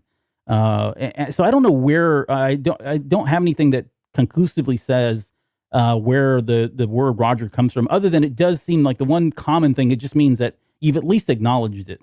If there's any more to that, I think it was probably specific to whatever branch of military you were in, or if you were if you were, sailing ships or something. It kind of meant different things to different people, but it did fundamentally mean that people acknowledged at least what was said. Okay, and then this is really the last thing. Roger today is kind of used in Star Wars. Again, it's been used for a lot of different B-1 battle droids whenever they speak, but there are two that stand out to be the most. You've got R0GR, who is a battle droid that comes out in the Lego Freemakers. It's more of a kid's cartoony slapstick kind of TV show. Think Lego 3D. That's what you're getting there. Conversely, 100% different, like really different here on the spectrum, is Mr. Bones. And he was a B-1 battle droid that was basically an assassin droid, for lack of a better term. He was created for the Aftermath series, which was written by Chuck Wendig. And the way they got he's very sadistic. You can see he's got like a pike there on his arm. Pretty sadistic droid, very violent. He ends up kind of being a good guy, though. He ends up protecting was it Wesley? I can't think of his last name now, but so Snap Wesleys, the Wesleys, right? He's kind of protecting them. But the interesting thing about Mr. Bones is the way his name came up. R0GR is obviously Roger, but Mr. Bones is Mr. If you spelled out B1, so B1 battle droid, BONE is how they got Mr. Bones. So kind of a cool little piece of trivia there. All of the B-1 battle droids were voiced by Matt Wood, and Matt Wood has done other voices in Star Wars. He did General Grievous, he did Bib Fortuna, and most recently did it in Bib Fortuna's voice in The Mandalorian. And there was another one. He's done a couple other ones, a lot of Clone Wars stuff as well. So it's a very unique little voice there. Oh, Elo Asti is the other one that he did, and that was in The Force Awakens. So that's all I got. Did I get 5 minutes? You might have been under 5 minutes, but it felt like about an hour. An hour. Okay. There was no call for that. All right. Speaking of an hour, let's talk about Frasier. Here's the quote. When you first installed the software, you were allowed to select your therapist's physical appearance and personality from thousands of pre-made options, from Freud to Frasier. All right, take it away. All right, so the plot of this is a stuffy radio psychiatrist takes his injured blue-collar dad. The odd couple is balanced between Frasier's private practice brother, Niles, his pre-Tinder producer, and his psychic British physiotherapist. Well, technically, it's his dad. Hey, Albert, did you ever watch this show? Yes. Yes. What do you think of this show? I watched the first season probably, and I think it was because, like most people, I was very, well vested in the character coming off of Cheers, and that was really the only reason. And it was not Cheers; it was a different show that was really good. Don't get me wrong; it was very popular from at least how I remember it, anyways. But I didn't stick with it, and I don't know why. I think it's because it was late '80s, and I was already kind of going into high school, that kind of thing, or it was mid to late '80s, wasn't it? What year was this? Yeah, so you're right. It's late 80s. He didn't start this until mid 90s. So Cheers went off the air in 93. So it was after that. Oh, wow. Okay, yeah. So that would explain it. Yeah, I was out of high school then at this point. Because I just know I wasn't really doing a lot of late night television at this point in my life. Yeah, so I saw most of this in syndication. But we're not really going to talk about the show Frasier as much as we're going to talk about the character Frasier. This is absolutely incredible. Kelsey Grammer, I don't think he gets enough credit here for what he did with this character, because you basically have an actor, the only actor in history who has won 3 primetime Emmys playing the same character on 3 different shows. That's crazy, right? So Cheers and Wings and, of course, Frasier, which until Game of Thrones had won more Emmys than any show in television history. Wings? Right? No, Frasier. Oh, Frasier. Frasier has won more Emmys than any comedy in television history to this day, which is impressive considering 30 Rock had that really strong run. I would have thought that they passed him up, but no, it's this show. This show is very well written. Let's kind of get into the characters just in case you haven't seen this show before. Right. Okay. So first you got Frasier. Obviously, he was a graduate of both Harvard and Yale. Harvard and Oxford. He married Lilith, you might recall, in Cheers, right? So she was the hard-nosed chick. They get divorced sometime between Cheers and this show. By the time this show, Frasier starts, he is living on his own in Seattle. He's moved as far away as he could from the Cheers crowd. That was done for two reasons. One is because they didn't want to have to explain why characters from Cheers didn't just pop up. Yeah. To be fair, literally every character except for two came back onto the show. Cheers was in this show. So at some point they got in there. Anyway, so you've got Frasier, you got his brother Niles, you've got Daphne, who's the housekeeper physiotherapist for Martin, his dad, and then Roz, his producer. So back in the Cheers day, the Frasier you probably knew from Cheers was the one that was originally dating Sam Malone. Or what in the world? That's not the show I was watching. What episode was that? So, let me look that up. Hold on one second. Long's character. I don't even remember what Shirley Long's character is because Shirley Long's just Shirley Long to me. Diane. Diane, yeah, Sam and Diane. So he was brought on after Diane and Sam split to create this whole love triangle thing. Shelley Long hated Kelsey Grammer on the show. Oh, yeah. And both of them were notoriously difficult to get along with on set, apparently. But apparently it's because Shelley Long was a bit of a jerk during the show, and more about Kelsey Grammer had a problem with substance abuse at the time. That's usually a problem. But they stuck around because at the end of the day, the fans loved his character. They liked to see him grow. He was only supposed to be like on a 3-episode run on Cheers and ended up sticking around as a regular by the end of season 4. He was just part of the regular cast. So if you're looking at the timeline, he married Lilith in 88. He has his son Frederick in 89, who does make an appearance on the show along with Lilith later on, but it's just explained that she got custody and they don't live in the city. And then in 93, he moves, and that's when this show takes place. Absolutely awesome. Hey, Chris says, so progressive, Sam and Frasier. Yeah. Well, I'm not saying it didn't happen, I mean, if you're in a bar. The lost episodes. Yeah. Nice. So John Mahoney, famous actor, passed away in 2018. But absolutely instrumental to the cast.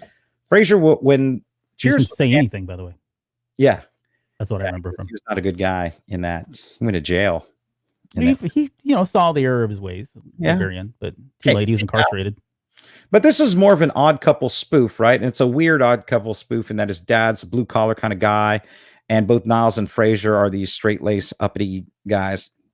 My personal opinion is Niles steals almost every scene he's in this. Yeah. The wit on this show is brilliant. And I think that wit I wouldn't have appreciated as much in 93 as I do today. I think the humor probably aged on me better than it would have had I watched it back then. And I think that's probably why it didn't resonate with me at the time. Yeah. But today, if I watch it, it's hilarious. I can't stop watching it, but there's so many streaming services now. I don't even know where to find it. I think it was taken off Netflix and added to Peacock or something. I don't know where anything is anymore. Who let this old guy onto the show? Yeah. So if you, that was awesome. So if you look at the first season, they were still trying to define what was Frasier's character going to be. Was it just going to be a continuation of his existing character? Was he going to be neurotic? Was it going to be damaged? Which is why you see this like early cast photo of Frasier where he looks absolutely bonkers. They decided just to go with it's just a continuation of the existing character. There was a dog on this show, a dog, Eddie. Eddie's in a bunch of scenes. He belongs to Martin. The Niles and Frasier both hate him. But the dog that played him, Moose, actually got the most fan mail of any of the actors in the cast. So this show ran for 11 seasons, right? So Frasier's playing this role. Well, Kelsey's playing this role of Frasier for 20 freaking Wow, yeah. Right? So freaking Moose can't even act anymore because, he's old as heck. So his son has to take over the role, I think, like in season 7. But when they did the finale episode, they brought him back to do a curtain call. So Moose was there for the final curtain call. Very cool. Wow. For his overall, in terms of wins, if you're just counting it at home, it had Frasier himself had 4 Emmys that he won, 11 nominations. So he was nominated for every year. Oh, wow. Every year. Yeah. Every year except for one was he nominated. He won 2 Golden Globes. He was nominated 8 times. And like we talked about earlier, until Game of Thrones, it had the most Emmys in television history. For as much work as they did on the show, they actually had almost no continuity errors between this and Cheers. So, the internet's all about it. So I was looking for, there's got to be errors in the show. So one in Cheers, if you watched Cheers, one was that Dr. Frasier Crane claims that his father's a scientist, right? And his father is not a scientist in this. He's a retired police officer. But the show actually explains it away, saying, yeah, I lied, because Sam Malone shows up on one of the episodes. He's like, hey, what's going on there? He's like, scientist, a bum. Yeah, he's like, I was embarrassed. I didn't want you guys thinking less of me because my dad was just a blue collar worker. Yeah. And the other was that Frasier was an only child, which was a running joke on Cheers. But he basically explained that away in the show as well, saying, hey, look, my brother Niles and yeah. So all worked out. So that's all I got for this part of the show. Or at least for that slide. Jeez, we got like 8 million things here. You failed to mention that Daphne was originally a Beverly Hillbilly Girls. Or not Beverly Hillbillies, Benny Hill. Totally different show. Yikes. She was on Benny Hill. So this is just him through the era, some photos of him. So that's the one episode he was on of Wings, a show which I absolutely love. Yes. Reminds me of my wife. But he won an Emmy for that one episode he was on. So this is kind of him through the years. I have like pictures on the top of his first appearance on Cheers and then his last episode of Frasier, along with all the seasons to the left are all Cheers, and all the ones on the right are him and Frasier, including his last Emmy win. There were some really cool things that they did with this show just in production. If you're not familiar with them, one is that they changed up their logo every season. So if you're watching the show, if you see the title card, you'll know what season you're in based on the color or what the graphic looks like. And they did some special ones for holidays. And then, of course, they did some for the series finale and for each of the season finales. They also start this show by delivering his dad's chair into his apartment, because that's really the premise of the show. And the guy who delivers the chair is the same guy who takes the chair at the very last scene of the show, which is very cool. Cool. Very cool. A lot of very, very thoughtful in terms of what they were doing here. Oh, yeah. So have you seen this? This is a Simpsons episode called Brother from Another Series. So most people know that since 1991, Kelsey Grammer has famously played Sideshow Bob. In the show, they gave Sideshow Bob a brother, Cecil. And Cecil is played by David Hyde Pierce, the same person, the same actor that plays his brother in that show. Right. And so the producers of The Simpsons actually nod to Frasier in this as part of the crossover. But it wasn't the only time that the cast of Cheers was seen in an episode of The Simpsons. There was actually 2 other episodes where the cast appeared. One where Frasier Crane appears with Cheers. And then you have this weird thing that was making my head explode, where Sideshow Bob is Kelsey Grammer, and then Kelsey Grammer is Frasier Crane, and Frasier Crane is Sideshow Bob. So how did the universe not just eat itself after that? Not sure. But this episode has a ton of jokes related to the show that you wouldn't get if you weren't watching Frasier. But, The Simpsons done so many episodes. Oh, yeah. It's hard to... Oh, this was very interesting, I thought. Yeah, I thought you'd like this, man. There is a really strong correlation between the cast of Cheers, Frasier, and Star Trek. So this is some of the people that were on both. Captain Janeway. Kate Mulgrew. Yep. She was a politician who was dating Sam on a 3-episode run for Cheers. Patrick Stewart was on Frasier as director Alistair Burke. Brent Spiner, Data. Was a passenger who meets Lilith. In fact, there's a joke in this scene where she goes, "Oh, you look so pale." And he's like, "I always look like that." One of your favorite actors, Christopher Lloyd, was an eccentric artist named Philip, who obviously famously played Crudge in Star Trek 3. King Curtis owned the restaurant upstairs of Cheers. He made a couple of appearances on the show and was in Voyager, although he only had a bit part.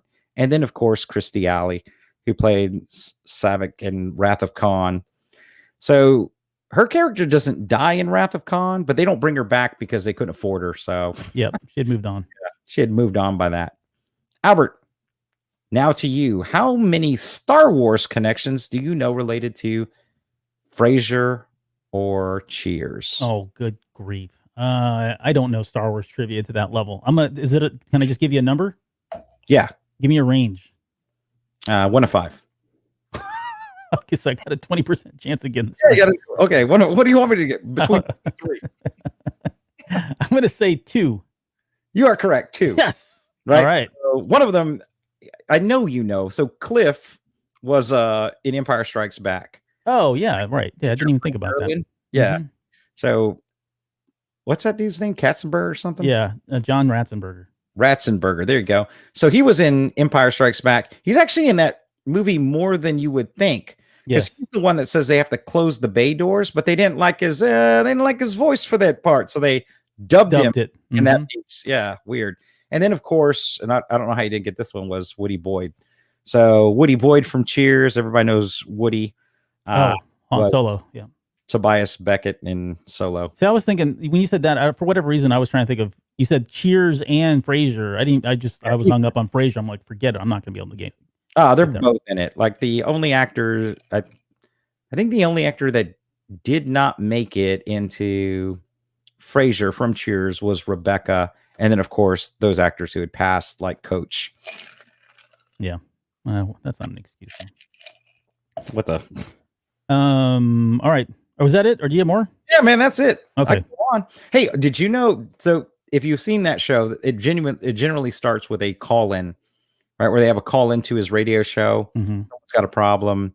And this part, I think, is pretty ingenious. What they did was they basically had somebody off camera read the lines for the call-in person, and then they would reach out to famous celebrities to see if they'd be interested in dubbing it. They wouldn't come into the studio. They would literally just call them. Call it in. And do the scene over the phone. And some of the actors that were involved in that process were Cindy Crawford, Elijah Wood, Matthew Broderick, Ben Stiller, David Duchovny, Helen Mirren, John Lithgow, Kevin Bacon, Malcolm McDonald, Jodie Foster, Halle Berry, you name it, amongst those 11 seasons, they have a who's who of Hollywood that are calling in with the most ridiculous psychiatric problems. Nice. Wow. I did not realize that. I don't even think I even picked up on that when the show was going on. Unless was it something they did from the beginning, or was that over the course of seasons it just progressively became more common? Yeah, I think it just became more common as the series progressed. I didn't notice that either. I mean, I've seen quite a bit of this series now, but yeah. Cool. Okay, let's talk about Van Halen's 1984. The reference from Ready Player 2 is one of my new hobbies was learning to play guitar in reality, which proved to be very different and far more difficult than playing a simulated axe in the Oasis. Luckily, I had the best guitar teacher imaginable, a fully licensed hologram of the great Edward Van Halen, circa the release of 1984. He was a taskmaster too. Thanks to his tutelage, I was starting to get pretty good. Okay, so the reference in there is obviously 1984, the album by Van Halen that came out on January 9th, 1984. No surprise there. This was the last album to feature David Lee Roth as the lead singer and all original 4 members of the band. So you had David on vocals. I think I got a picture here. Got it several. You got David on vocals there. He's the one with the hairy chest. Eddie Van Halen on lead guitar, Alex Van Halen on drums, and Michael Anthony on bass. This album was certified diamond in the U.S., so went on to do 10 million copies, and probably more since then. I think these numbers were dated just a little bit where I was pulling them from.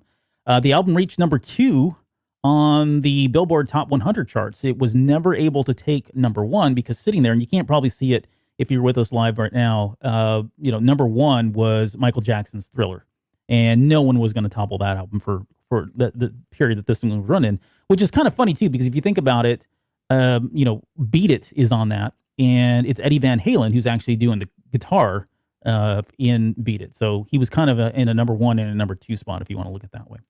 And then, so there was plenty of great songs on here. I wanted to focus on this one because this is by far my favorite Van Halen song ever, and that's not because it was used in Ready Player One during the trailer and in the movie itself, but it was just a song that we had just moved to Texas, and I think I've mentioned this on the show many times, but I had this older cousin who was really into rock, and he was into a lot of Prince, a lot of Iron Maiden, Black Sabbath, Ozzy Osbourne, The Police, and I'd never been introduced to any of that music before until we got here. And this was one of his favorite bands, was Van Halen, and so and their style was just so different. It was a mixture of all the old, they did a lot of cover songs with obviously more modernized guitars and that sort of thing. That really attracted me. But then the stuff that Eddie was doing on his guitar and David Lee's vocals and just the wild and craziness that they would portray whenever in the music videos or whenever they came on commercials for MTV, which we're going to talk about here in just a little bit, was all just stuff that I ate up as a kid. But this song in particular, Jump, went all the way to number 1 on the Billboard Top 100. And they had a couple other tracks off this album. I'll Wait went to number 13. Panama went to number 13. And Hot for Teacher only made it to 56, which was surprising because I remember that, at least from the video, when that video came out, it was really in heavy circulation, heavy play on MTV. And I think this is now like the third or fourth song that you and I have talked about that we thought it probably was higher just because we remember seeing the music video so much. So, but it only did get up to number 56. Yeah, Hot for Teacher. I mean, today I still like that song, man. But yeah, I'm surprised you picked Jump. I can be honest with you. I like Panama, but it's a personal reason, much probably like your personal story. My brother Ben, my baby brother, right? Yeah. So technically he's my stepbrother, although I never call him that. So his name's Ben Lamone, and he thought the song Panama was Ben Lamone. That's what he thought it was. He used to run around the house, Ben Lamone, Ben Lamone. Oh.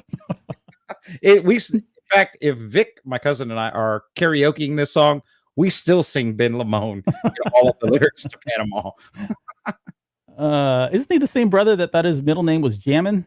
Yes, Ben Jamin Lamone. Oh my God, I hope he's not watching this. Hold on, I'm making a Ben Lamone. I'm putting this into the scroll in honor of him. If he is watching, we'll just add that in there as well. Yeah, so there we go. So have you seen Van Halen live? Recently? I've never seen them live. Van Halen last time they came to San Antonio, when they did have David Lee Roth as the front man, who I got to tell you, as far as the 80s go, I believe David Lee Roth is the best front man in the history of 80s hair rock. He's got so much energy. He's cocky. I get he's incredibly difficult to work with, but that's the package, it's right. That's what you're going for. You want the entertainment. But he is still out there throwing it around. He's missing a lot of hair, but he still tries to do like the kicks and the splits and the spins. They're all dramatically slower than they were back then. Like safety is clearly a factor, but he's still going for it. Yeah. Which is impressive. I mean, he can kick his legs still all the way up to his head, which it's impressive. I couldn't do that. I couldn't do it even in my prime. Well, maybe I could have, but that was a long time ago. This song, well, for me, it was really about the synth, and you guys know this, I'm really into that, and I still am to this day. But this just blend of synthetic music along with the metal of the guitar was just really unique and captured me even as a kid, and to this day, I still love that part. And it's funny, this particular song, Jump.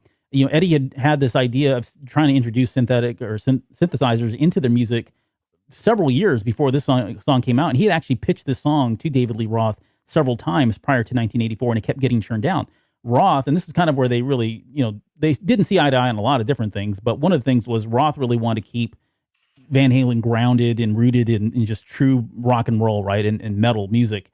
And Eddie was like, no, we should be bringing in other instruments, and synthesizers are really big right now, and we should do that. And so they kind of both agreed that they would do a little bit of it. There was a compromise here. And so, Jump was really Eddie kind of pushing that one. And if you listen to that album, there's like 2 songs. This one, I think I'll Wait is another one. It's got some synth in it. And then most of the other ones are all kind of traditional rock and roll. It's also interesting too. The synth forum from Jump that we hear was actually lifted from Kiss on My List by John Hall from Hall & Oates. And yeah, it's the same notes. It is exactly the same notes. And Hall, they've asked same everything. No. It's just there's just one part in there. He took the full bar of music from it. And you can't. It's hard to hear it unless it's been isolated. There's a YouTube video where they've isolated the tracks and you can listen to them. It's exactly the same notes, note for note. And Daryl Hall is on record as saying, "Hey, he approached me. He told me he did it, and I thought it was really cool." So there was never any kind of a rivalry, or there was no lawsuit or anything like that. It's just in there. But I don't know if that explains why a lot of people like it, like myself, because I love Kiss on My List from Hall & Oates. But yeah, neat little bit of trivia there. I like Chris's point. He thought Jump was lifted from the Pointer Sisters. No, that's a different kind of different band there. The lyrics are written by Roth in the backseat of his 1951 Mercury. He was inspired by, he was watching television. He saw they were broadcasting live somebody that was literally about to jump off a building and kill themselves. And he thought in his mind, wouldn't it be funny if, I guess funny, or what if someone just said, might as well jump kind of thing. And that's where he got that piece of it. They went in, they wrote this song in like 15 minutes. Ironically, that's why Frasier left Boston to go to Seattle. He had a nervous breakdown and then almost committed suicide in this big public display. And he almost jumped. True story. It is true story. We didn't plan that either. Tying it all together. All right. Okay, so here's where it gets more interesting, though. So we're going to diverge just a little bit off of 1984 and get into Van Halen. So if you guys remember back around this time, MTV was really starting to get their legs underneath them, and they were known for doing these crazy contests. Right? Again, this is the 80s, and there's a lot they got away with here. But they were known for doing these crazy contests, and they had this one kind of string of contests where they brought in all these famous musicians, and they did this one called the Lost Weekend. And basically, you mailed a postcard to MTV, and they would pick a random winner that would get to hang out with Van Halen for 3 days on part of one of their tours in a leg that they were doing in Michigan. So already you're like, this has got to be kind of crazy, right? They had over 1 million entries, 1 million postcards mailed. And the winner of this, and this is what you see here is the promotion, that Lost Weekend thing. This is one of the commercials there, and that was the bit they threw up on the video that with the address for you to mail it in. The winner was the gentleman on the left-hand side. And this is Kurt Jeffries of Phoenixville, Pennsylvania. He was 20 years old at the time, so he wasn't even legally allowed to drink, which he's going to do a lot of here in just a minute. 20 years old. He was a department store loading dock employee, so he was just a run-of-the-mill, he was a very young kid and just an everyday average Joe kind of person. They allowed him to bring somebody else with him, and so he picked Tom Winnick, who was his best friend at the time, and that's the taller gentleman there on the right that kind of looks like, what's his name from Willie Ames. That's who I'm thinking of. He looks like Willie Ames from the side. If you're a Willie Ames fan. Okay, so these two guys end up so they go sit down with the family. There's going to be a limo. The family drives them out to the airport. They get into the limo, and immediately there's Jack Daniels. And they drink heavily at this point. By the time they get to the airport, which is right here, these guys are completely intoxicated. They're wasted. They get on the plane. There's more liquor. It's a private jet. There's more liquor all the way through. They get off. There's a limousine that picks them up. They get into there. They're introduced to more Jack Daniels, some joints at this point. They get out of there, go to the hotel, and the limo drops them off there at the hotel. And there's all these groupies. It's the same hotel that Van Halen's staying in, right? And there's all these groupies that are hanging around. Well, a couple of them recognize them as the winners for this. And so they immediately start jumping all over these guys and hanging all over them because they're trying to think, okay. Jump? Jump all over him. They're trying to get him. They're obviously trying to get in with the band, right? So they look at them, these two. Look at this guy. He looks like a kid. If you can see there on that, he's the one at the top there. And these are older women. So they're all over them, trying to get in with Van Halen and try to get backstage. And again, they're completely lit at this point. So they eventually make their way backstage prior to the show going on. And they get to hang out with the band. This is a really cool moment. Like and I'll talk about where I got a lot of this information from in just a little bit, but everybody was like really super cool. they had to get through some, and I'm going to quote here. It says, the night of the concert, they went backstage and they had to make their way, quote, through a brace of meaty security guards and sweaty midgets. I'm going to show you the quote midgets here in a little bit because this really did happen. And then they got to hang out with Eddie Van Halen and Sammy Hagar, David Lee Roth and the whole band here. But they were saying that David Lee Roth was really cool. They were very personable. They were coming up and talking to them. He said he felt like they were just their friends and that they'd all been friends for a very long time. David Lee Roth drank an entire bottle of Jack Daniels before going on stage, which is just, I can't even imagine what that would be like. He did talk about Eddie Van Halen as being super nice, super sweet, very generous. Valerie Bertinelli was there as well, so they got to meet her. And she was serving drinks while everybody was kind of backstage and just waiting for the show to go on. But, he got to pose with Eddie. You can see here in that picture before. Eddie said, "No, man, you need to hold my guitar. You can hold it." And he got to hold it and play, strum it. He had never played before. So he just had a really great experience backstage. And of course, they're completely drunk again at this point. They go on stage. They do the concert. And right after the concert's over, after the curtain call they call them back, they bring out these two guys on stage. And you can see them right there. They bring out a half sheet of cake, and then they slam that half sheet of cake all over his face, and then they start popping bottles of champagne and hose him down with champagne. When you say he's on stage, down, what are you referring to? Champagne. That's it. Oh. Okay. And now this is the pictures you see here. This is no. This is the pictures afterwards, so you can see where it's starting to get a little bit out of hand down there. I don't know really what's going on in this picture here. But there was obviously an after party kind of show. There was a lot of cocaine. They both did several lines of cocaine, more alcohol. There was a buffet there was a buffet that had lobster, filet mignon, and cocaine on the table, like in that order. So you could have one of those three along with everything else that was going on. So this all really ended up with, there was he had him drink some beer, had him drink something else, and they said, "You know what? We got to get this guy Tammy." So they call in this lady named Tammy, who I don't know if she's a prostitute, I don't know if she's a friend, but apparently everybody knew her. And the last thing that Kurt Jeffries remembers is going up to his room with Tammy. They're in the shower together, and he passes out. He blacks out. He wakes up the next morning in his bed, and somebody had tucked him in, and he was completely trashed the rest of the day. And they still had one more concert to go to. So they do the second concert.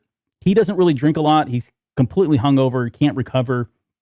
But the other guy, the one that you see there in the middle, his best friend or his buddy there, Tom Winnick, he continues to do all of this. And there's a whole lot of stories, which I'm not going to get into here in terms of what that guy did the second night as well. But they really just let themselves go. And you can see the quote midgets, I'm using that word in quotes because I didn't say that, but they're up there in the top right-hand corner there.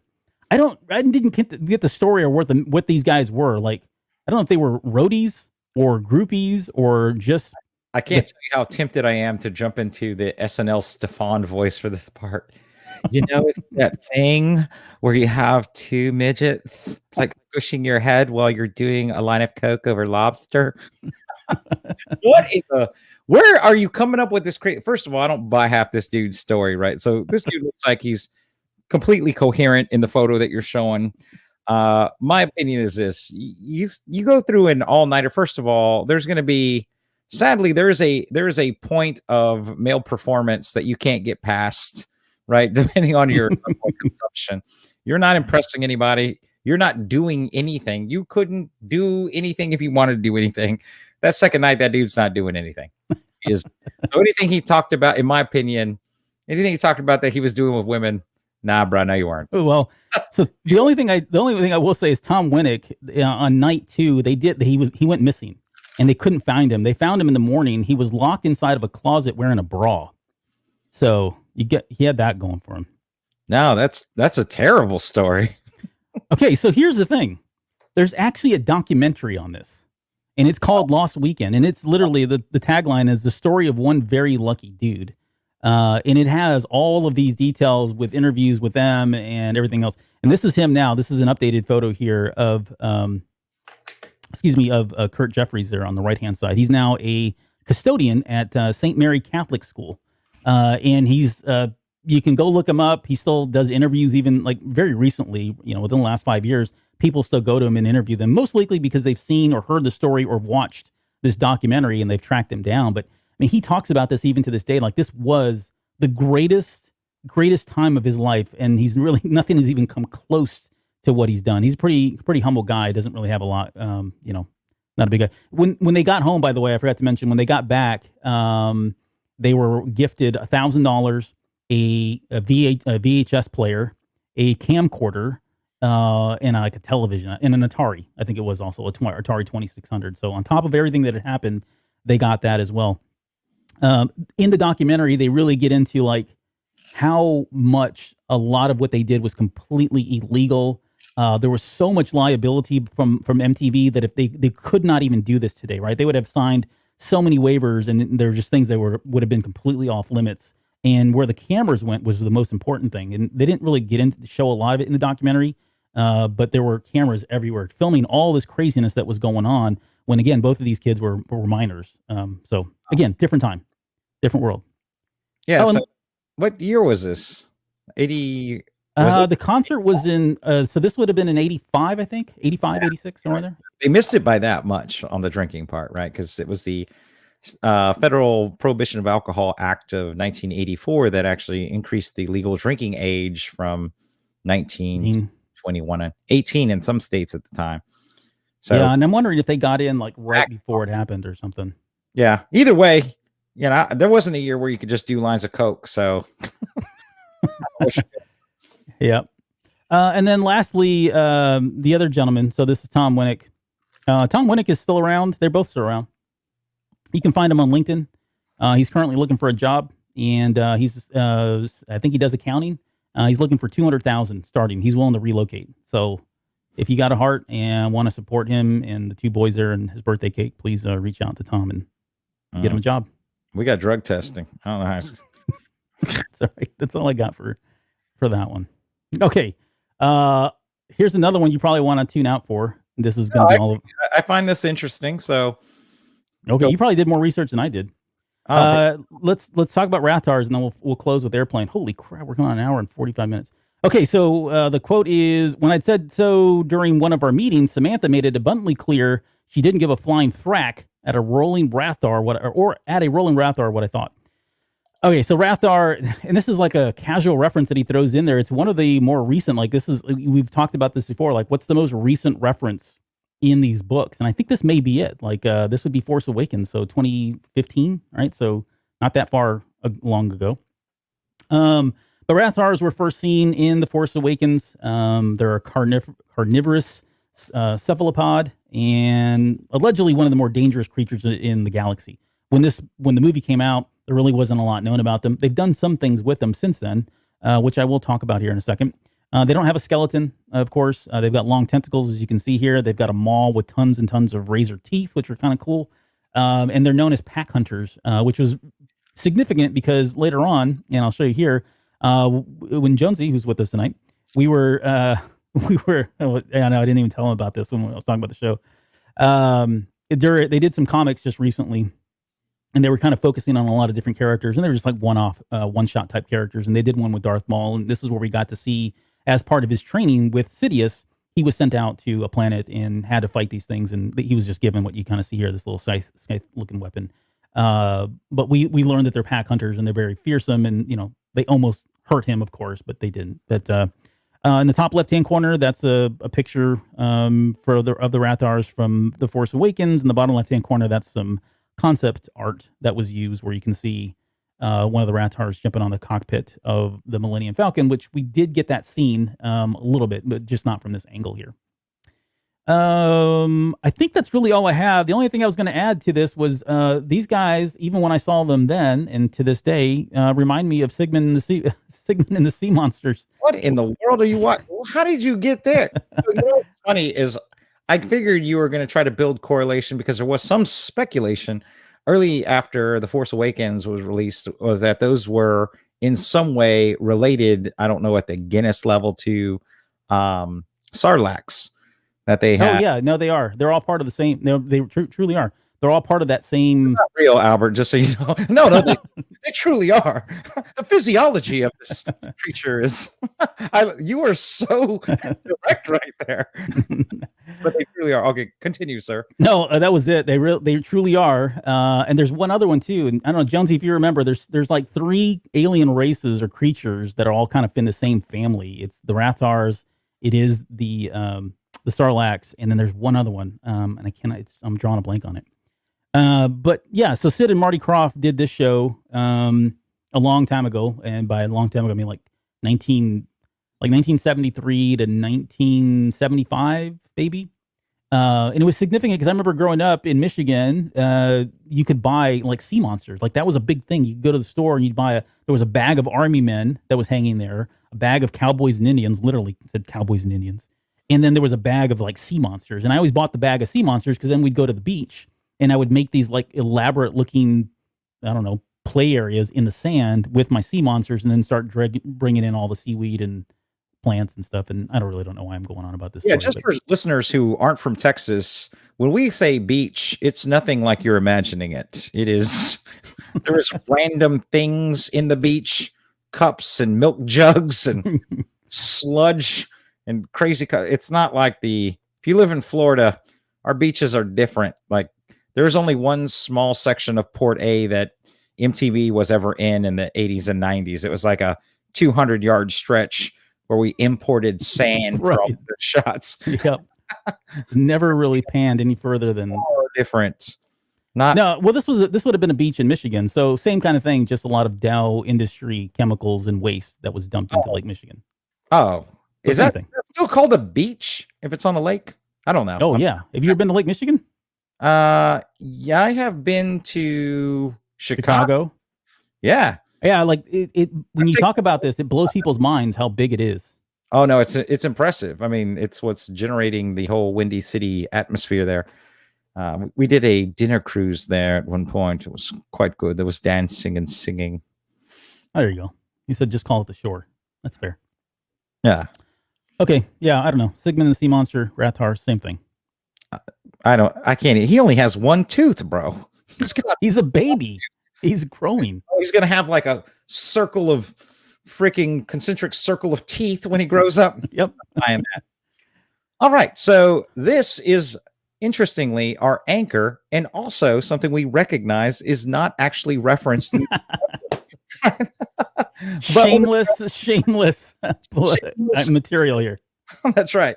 So we're going to take the same quote that Albert said earlier, except this time, Albert, when you say it, do the Roger Roger, like, okay, we have clearance, Clarence. Yep. Roger Roger, what's our Vector Victor? Well, you just did it. You took my thunder. Okay, so maybe some of them already had, and now it's just waiting game to see who would unleash it first. Probably an array of sentient aerial drones and battle telebots that said Roger Roger to one another while machine gunning civilian populations.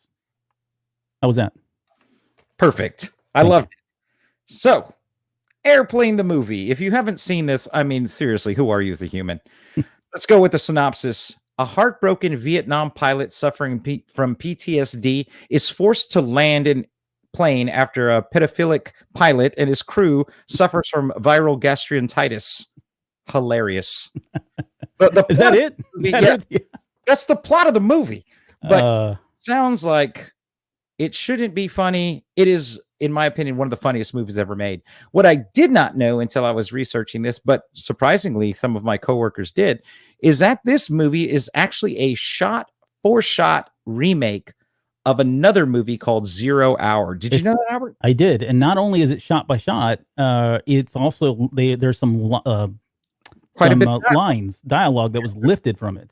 Yeah, the characters are the same. Stryker is Stryker in both movies. So what I did here on the slide is I actually put scenes from Airplane and scenes from 0 Hour side by side. And there's a reason for this, right? We'll kind of get into this. But this movie was produced on a budget of $3.5 million and was filmed in 35 days. Came out in July of 1980 and grossed in excess of $85 million in the theatrical release. It took less than 2 days for this movie to earn back its production budget. It was the highest grossing comedy in film history until Ghostbusters was released, which I find fascinating. And no airline would show this as their in-flight movie except one. You want to guess what that one airline was? Let's see. Who's not around anymore? That would be my guess. It's I'm gonna say. I'm gonna give you a hint. I've been on this airline in the last 4 months. In the last 4 months? Mm-hmm. Delta. You only fly Delta, don't you? No, I fly everything. Oh, okay. In this case, Aeromexico. They were the only ones that showed it? Yeah, they showed this movie probably to take your attention off the fact that there were chickens in the overhead apartments. Make fun of those beachy Americans the whole time, too. I've been on an Aeromexico flight, but it is like being at the bus station. Like you were downtown at the trailways before you get this thing. Like the whole scene is surreal when you get to the airport because you're at the terminal and then you wait to board a bus and then you get out to the plane and old school walk across the tarmac and up the stairs to the plane. It to me, like, aren't we past this, people? Nope. Like, no, we're still doing it. Like, I'm waiting for Tattoo to come out. Right, yeah. The plane is this way. The pilot's just come on the air. He's now announced that they're waiting for the propellers to be replaced. Yeah, before we lift off here. An awesome film. Was penned by Jim Abrams and the Zucker brothers in 1975. So that's when they wrote this movie. So these three directors are referred to in group as Zaz. Did you know this already? You know the Zucker brothers and... Yeah, only because, and so in full disclosure, we did cover Airplane in way early on when we were doing Ready Player One. And that was the only reason. So I know it only because of that, but it's worth noting again. Yeah. So this film was so similar to the making of 0 Hour. They actually paid $2,500 to get the rights to the movie because they were afraid they were going to get sued.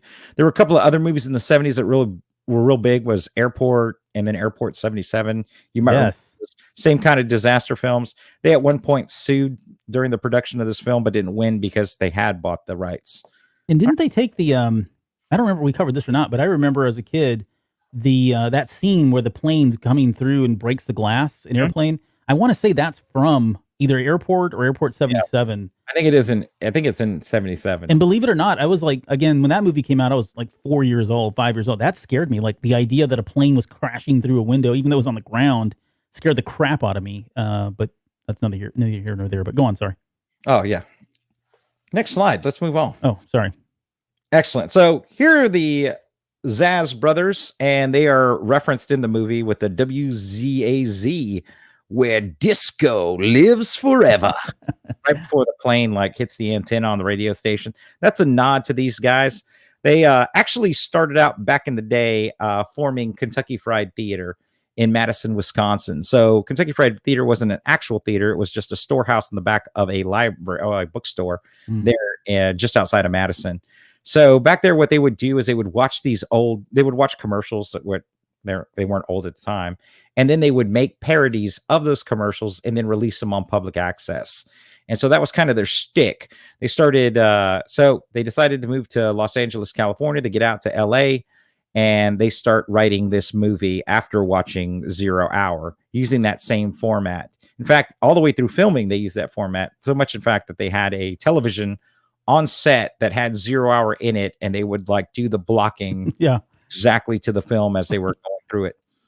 But the intent was that they were the first guys to kind of do the MST 3000 kind of approach to filmmaking, right? But then really integrated parodies into it. And so most of their films are parodies. And I've listed some of the films that they've done, I've been part of. You've seen tons of these, Albert. I know you've probably seen Ruthless People. You've definitely seen Top Secret, the Naked Gun series, Basketball, all of the scary movie films. Those movies were all made by this duo, and they all have the same flavor to them, but they do occasionally move left or right of center when they're making films, because they also did the Academy Award winning Ghost. So I don't know how that got in there, but that's largely their approach. There's a few different directors or troupes that do a lot of these parody filmmaking, the most famous of which are the Zaz group, along with Monty Python and Mel Brooks. Amongst those three, Albert, who's the best? Oh man.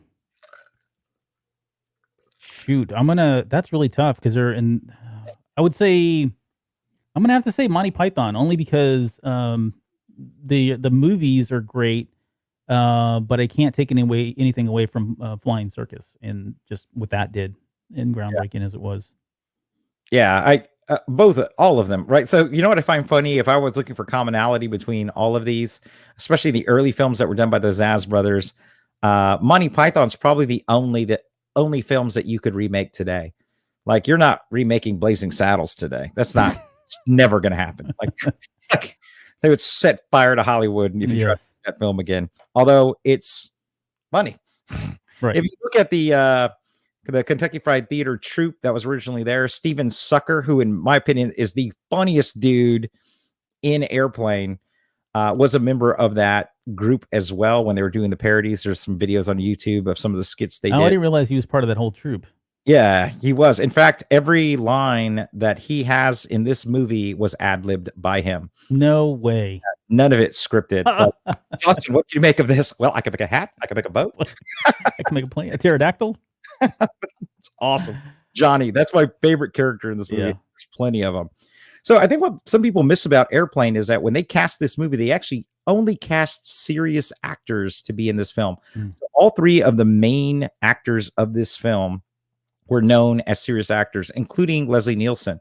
Leslie Nielsen was kind of a hard-ass actor before this, did a lot of spy thrillers, did a lot of leading man roles that were serious. It would be the equivalent of them doing this kind of spoof and like casting, I don't know, pick three stoic actors that Anthony Hopkins, Russell Crowe, and I don't know, pick a third, and they're doing these comedy lines. It's one of the reasons I think this movie works so well is that you basically made a film that has three straight men and no comic element outside of Johnny, Steven Sucker. Everybody else is playing their roles straight. Like they don't even know that they're making jokes. They're like, we need to get this woman to a hospital immediately as soon as we land. A hospital? What's wrong? It's a building. What is it? It's a building. The sun, what is it? It's a big burning ball of gas, but that's not important right now. Those are awesome. I think that's in part 2, but still, yeah, you get the point. Doesn't matter. Like they blend together. Hold it together, Stryker. I got to do the thing. It's starting to change. There's what's the? Oh, go ahead. I was going to say I'm going to throw Daniel Day-Lewis in as a third actor. So there you go. Well done. That's a solid choice. Yeah, I think so too. Haven't seen him in a comedy. All right. Yeah, but like Robert Stack. I mean, he's playing that straight-laced. All these guys. Robert Stack had the hardest problem getting his character right because they wanted him to play him straight. Instead, he wasn't. He kept, and so what they said was, what they ended up doing, the Zucker brothers did, was show him video of a comedian doing an impression of him and said, do that. So in this film, Robert Stack is basically an actor portraying himself in a movie. Amazing. Mind-boggling. Yeah. There are hundreds of memorable scenes in this movie, and I'm not exaggerating here. There's a guy on YouTube, and my apologies that I don't remember his name, but he actually went through and did a calculation about the analysis of what makes this movie funny. And one of the things he did was look at the joke count per minute.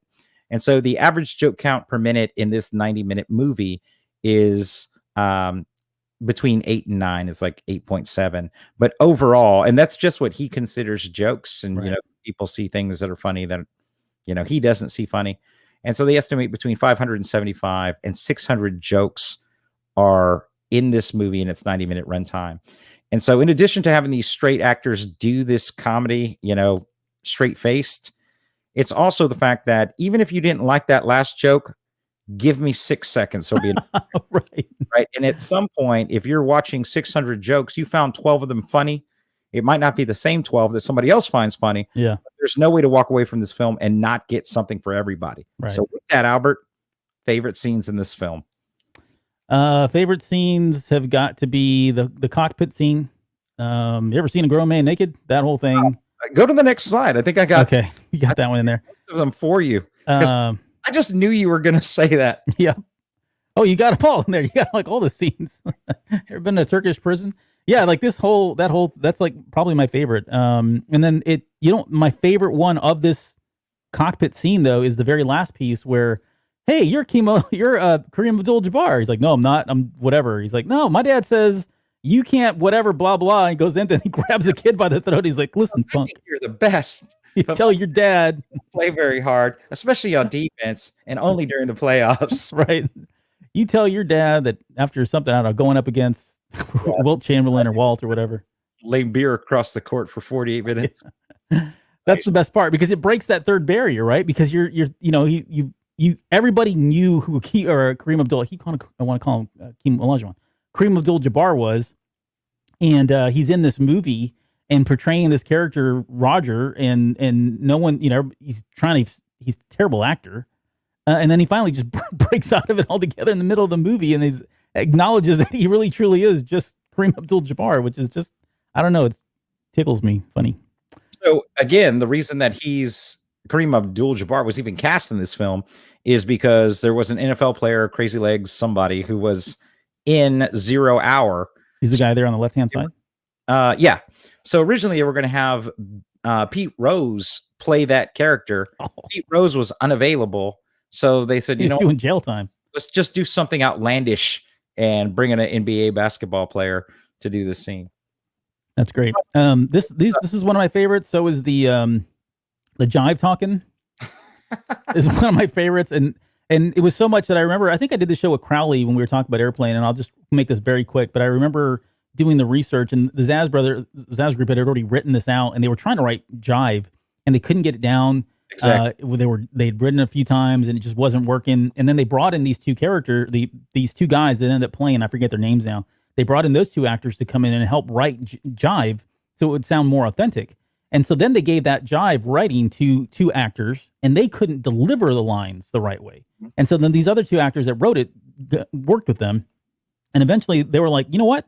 Forget it. You guys just do this. And they threw them in the movie, and they were the two people that wrote. So all those lines that they're saying, all the jive lines that they're saying are lines that they wrote. And that's why it comes across. That's why I like it so much. I think it just comes across so authentic sounding and real. And then you've got, what's her name there doing it right back at him. Yeah. Yeah, exactly. That's just another one. The little girl as a kid, I thought it was funny when, the nun pulls the IV out of her arm and she's, goes wailing around and everybody trying to save her.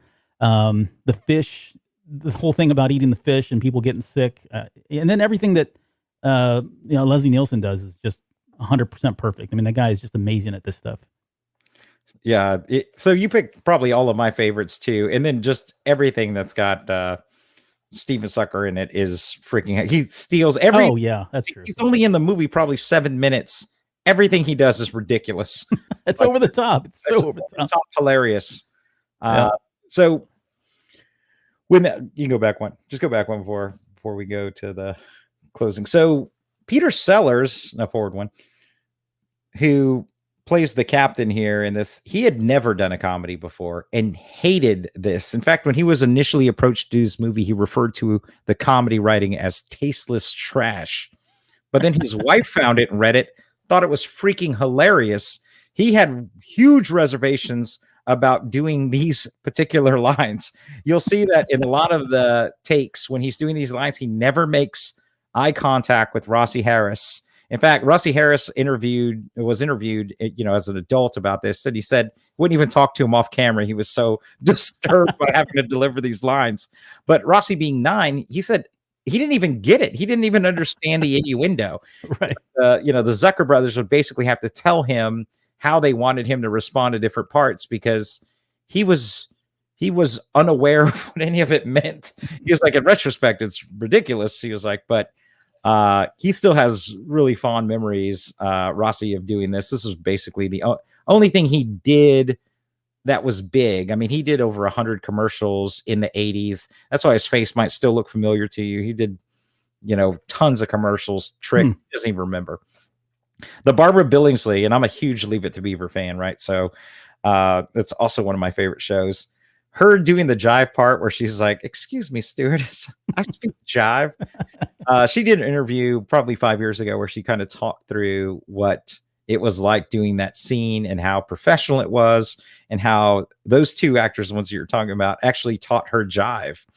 And so originally one of the characters who was already cast in the film was supposed to do that, but they were offended by the thought of them speaking jive. They thought they were going to get backlash for it.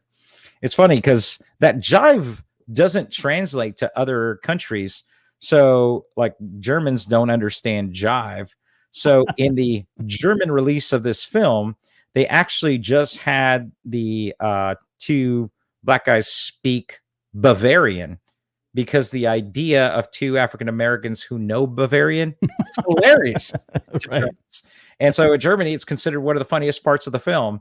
Those two black dudes speaking Bavarian. That's great. But you know what's crazy is there was also scenes in this movie that were like so offensive they removed them. So I don't even know. I can't even imagine. I mean, I'm like honestly, like I'm cringing just talking about this scene here. It's one of my favorites. But what does that say about me? I mean, I liked it as a kid. I don't know why. I thought it was just funny. As an adult, I think it's funny. But if you really think about it, the underlying thing there, the theme here is not really something you'd want to joke about. So I can't imagine like what else was in here, given that this was during the 70s and there really was no kind of, I mean, it all, it's like we talked about with Blazing Saddles, right? You couldn't do half that movie. I don't think you could put this scene in a movie today at all. There's no way. Agreed. So one of the scenes that was cut off was, I don't know if you know who Jose Feliciano is. He's a line singer. He was supposed to be the head pilot for the Polish airline, and his co-pilot and navigator were supposed to be lookalikes for Ray Charles and Stevie Wonder. Oh my goodness. They took that out. So apparently that didn't make the cut, but pedophilia was okay. Yeah, it seemed to be fine. You know what's funny is I remember this being a memorable lines for me as a child, and I didn't know what it meant. Probably that's exactly what I'm saying. I thought it was a funny part. What it was, just the delivery was so funny. I think there was part of you just knew it had to be a joke. They kept doing it. I don't know. Right. I was the kind of kid when I grew up that I would read. Remember those utterly tasteless jokes books? There was like a series of 12 of them. I used to read those and memorize them. I'd memorize the whole book so I could do these jokes. I didn't understand half of them. I know. And you were checking them out at your local elementary and middle school libraries. It was ridiculous. Well, brother, that's all I've got on Airplane. I got one last thing for you. I thought you'd appreciate this. A little quick Gunter game. This is the IBM AN FSQ7, right? Are you familiar with this? It's I am. Central computer developed in 1954 to protect the United States from Soviet bombers. So when it was in production, when it was actually working for the U.S. government, it weighed over 6,000 tons and took up an entire floor.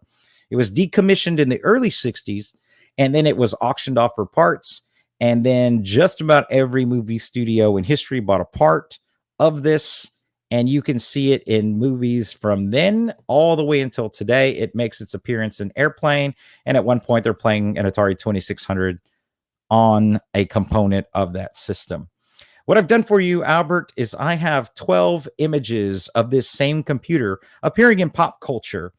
Movies, just movies. Name those movies starting in the upper left and working your way down, just like a spreadsheet. Oh my goodness. Okay, so upper left-hand corner. This is like what was the MTV show? Remote Control. Remember they had to do that with the music videos. Yeah, 30 seconds, whatever. Okay, so that is Austin Powers, one of the Austin Powers movies. It appeared close, so. Okay, cool. That is what's his name? Dang it, not Cuomo. I can't think of the character's name. Peter Sellers. No, this one here. That's not Peter Sellers. I don't know. Columbo. Thank you. Columbo. Far right-hand corner. Bob Saget. That's not Bob Saget. That's what I say. That scene is so familiar, and I'm drawing a blank on it right now. All right. Well, if Jonesy was still on, I'd see if he could best you at this. Who's this one over here? This is All right. So upper right-hand corner is Independence Day. Oh yeah. This looks like a blaxploitation film. It kind of is. The Mario Peebles? No, I'm kidding. No. I don't know what that one is either. That one's Escape from the Planet of the Apes. Really? Yep. Oh, okay. I'm going to pass on that one. Has Close Encounters. Oh, I shouldn't have passed on that one. It's one of my favorite movies. I don't recognize it. Oh, now I see who that is. Okay, this is one of the Jay and Silent Bob movies. Yes, indeed. Oh, and Jonesy's in the game. Is he really? Next, Battlestar Galactica. Correct. Dino Girl and Wonder. Hey, come on, you're gonna get it out. What? How are you gonna get the whole name out? Dino Girl and Electro Woman. Yeah, Electro Woman and Dino Girl. That is correct. I gotta be honest. It took every bit of my willpower just not to post 50 pictures of Dinah Girl after you got to this one. That's my finale. She is stunning. She was pretty. Okay, now this one I do know very well. That's Lost. Yep. What is going on there? That looks like, I don't know. Is that Schwarzenegger? No, that's not him. Looks like Von Damme. Nope. All right, I give up. Yeah, Beverly Hills Cop. Oh, is that Eddie Murphy? Mm-hmm. Oh, okay, yeah, I can see it now. Yep, and then Lost in Space, and then of course Spaceballs. Excellent. Well done. I think you That's not bad. Yeah, 3 out of it's like an 86. Not bad. And that is, by the way, basketball down there in the bottom left-hand corner on the Atari 2600. That is the basketball game, literally called basketball for the Atari 2600. You're not tricking me on any retro video games. Not console anyway. Well, that's the show. A lot of Belvedere, a lot of Air Jordans. Okay. So let me click that. And you got any final? We didn't even talk about Otto, which is probably a good thing. Yeah, Otto here. Did he come back in part 2? I don't believe he did. The original Otto was actually kept by one of the Zucker brothers. He kept it in his garage until it eventually disintegrated. So didn't last until the early 90s. Yep. All right. But still incredibly popular in terms of merch. You can get all kinds of Otto the Autopilot merch out there. Oh, really? Yeah, I was going to order a shirt that said Otto is my co-pilot, but I've seen a bumper sticker one time ever that said that. Awesome. And it's such a deep cut now these days. Like, you're probably hard pressed to find somebody that knows exactly where that reference is coming from. Okay, well, that's going to do it. We're at 2:16 time of death. Thanks for everybody that joined for the live show, and thank you for everybody that subscribed to the podcast and the YouTube feed. We're going to be back next week with part 2 of chapter 2. Let's see, we've got Good Will Hunting. No coincidence, Will's going to be doing that one. We got Facebook, YouTube, and Twitter. We'll be talking about the social media aspects of all 3 of those. Finger of Death, which is a Dungeons and Dragons reference, which I promise will be like 2 minutes. I'm not going to spend a lot of time on it. Are we going to put money on that? There's no way we can talk about Dungeons and Dragons for 2 minutes. Mad Max Beyond Thunderdome, BB King, Spies Like Us, and then we'll talk about Batman and the Batcave. So, and no narrative stuff. So it'll just be all the pop next week. So, any final words before we get out of here? Nothing. Hey, be safe out there, everybody. Be good to each other. Be good to each other. Okay. Thanks again. We'll see you guys next week.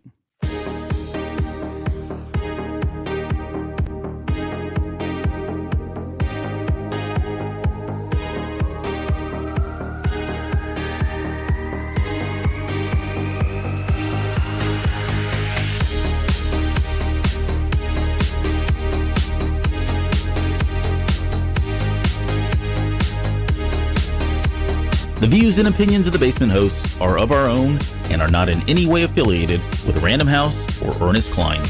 All quotes, music, sounds, trademarked, and copyrighted material referenced in the show are owned by the respectful companies and creators and are used by the Basement as fair use for entertainment purposes only.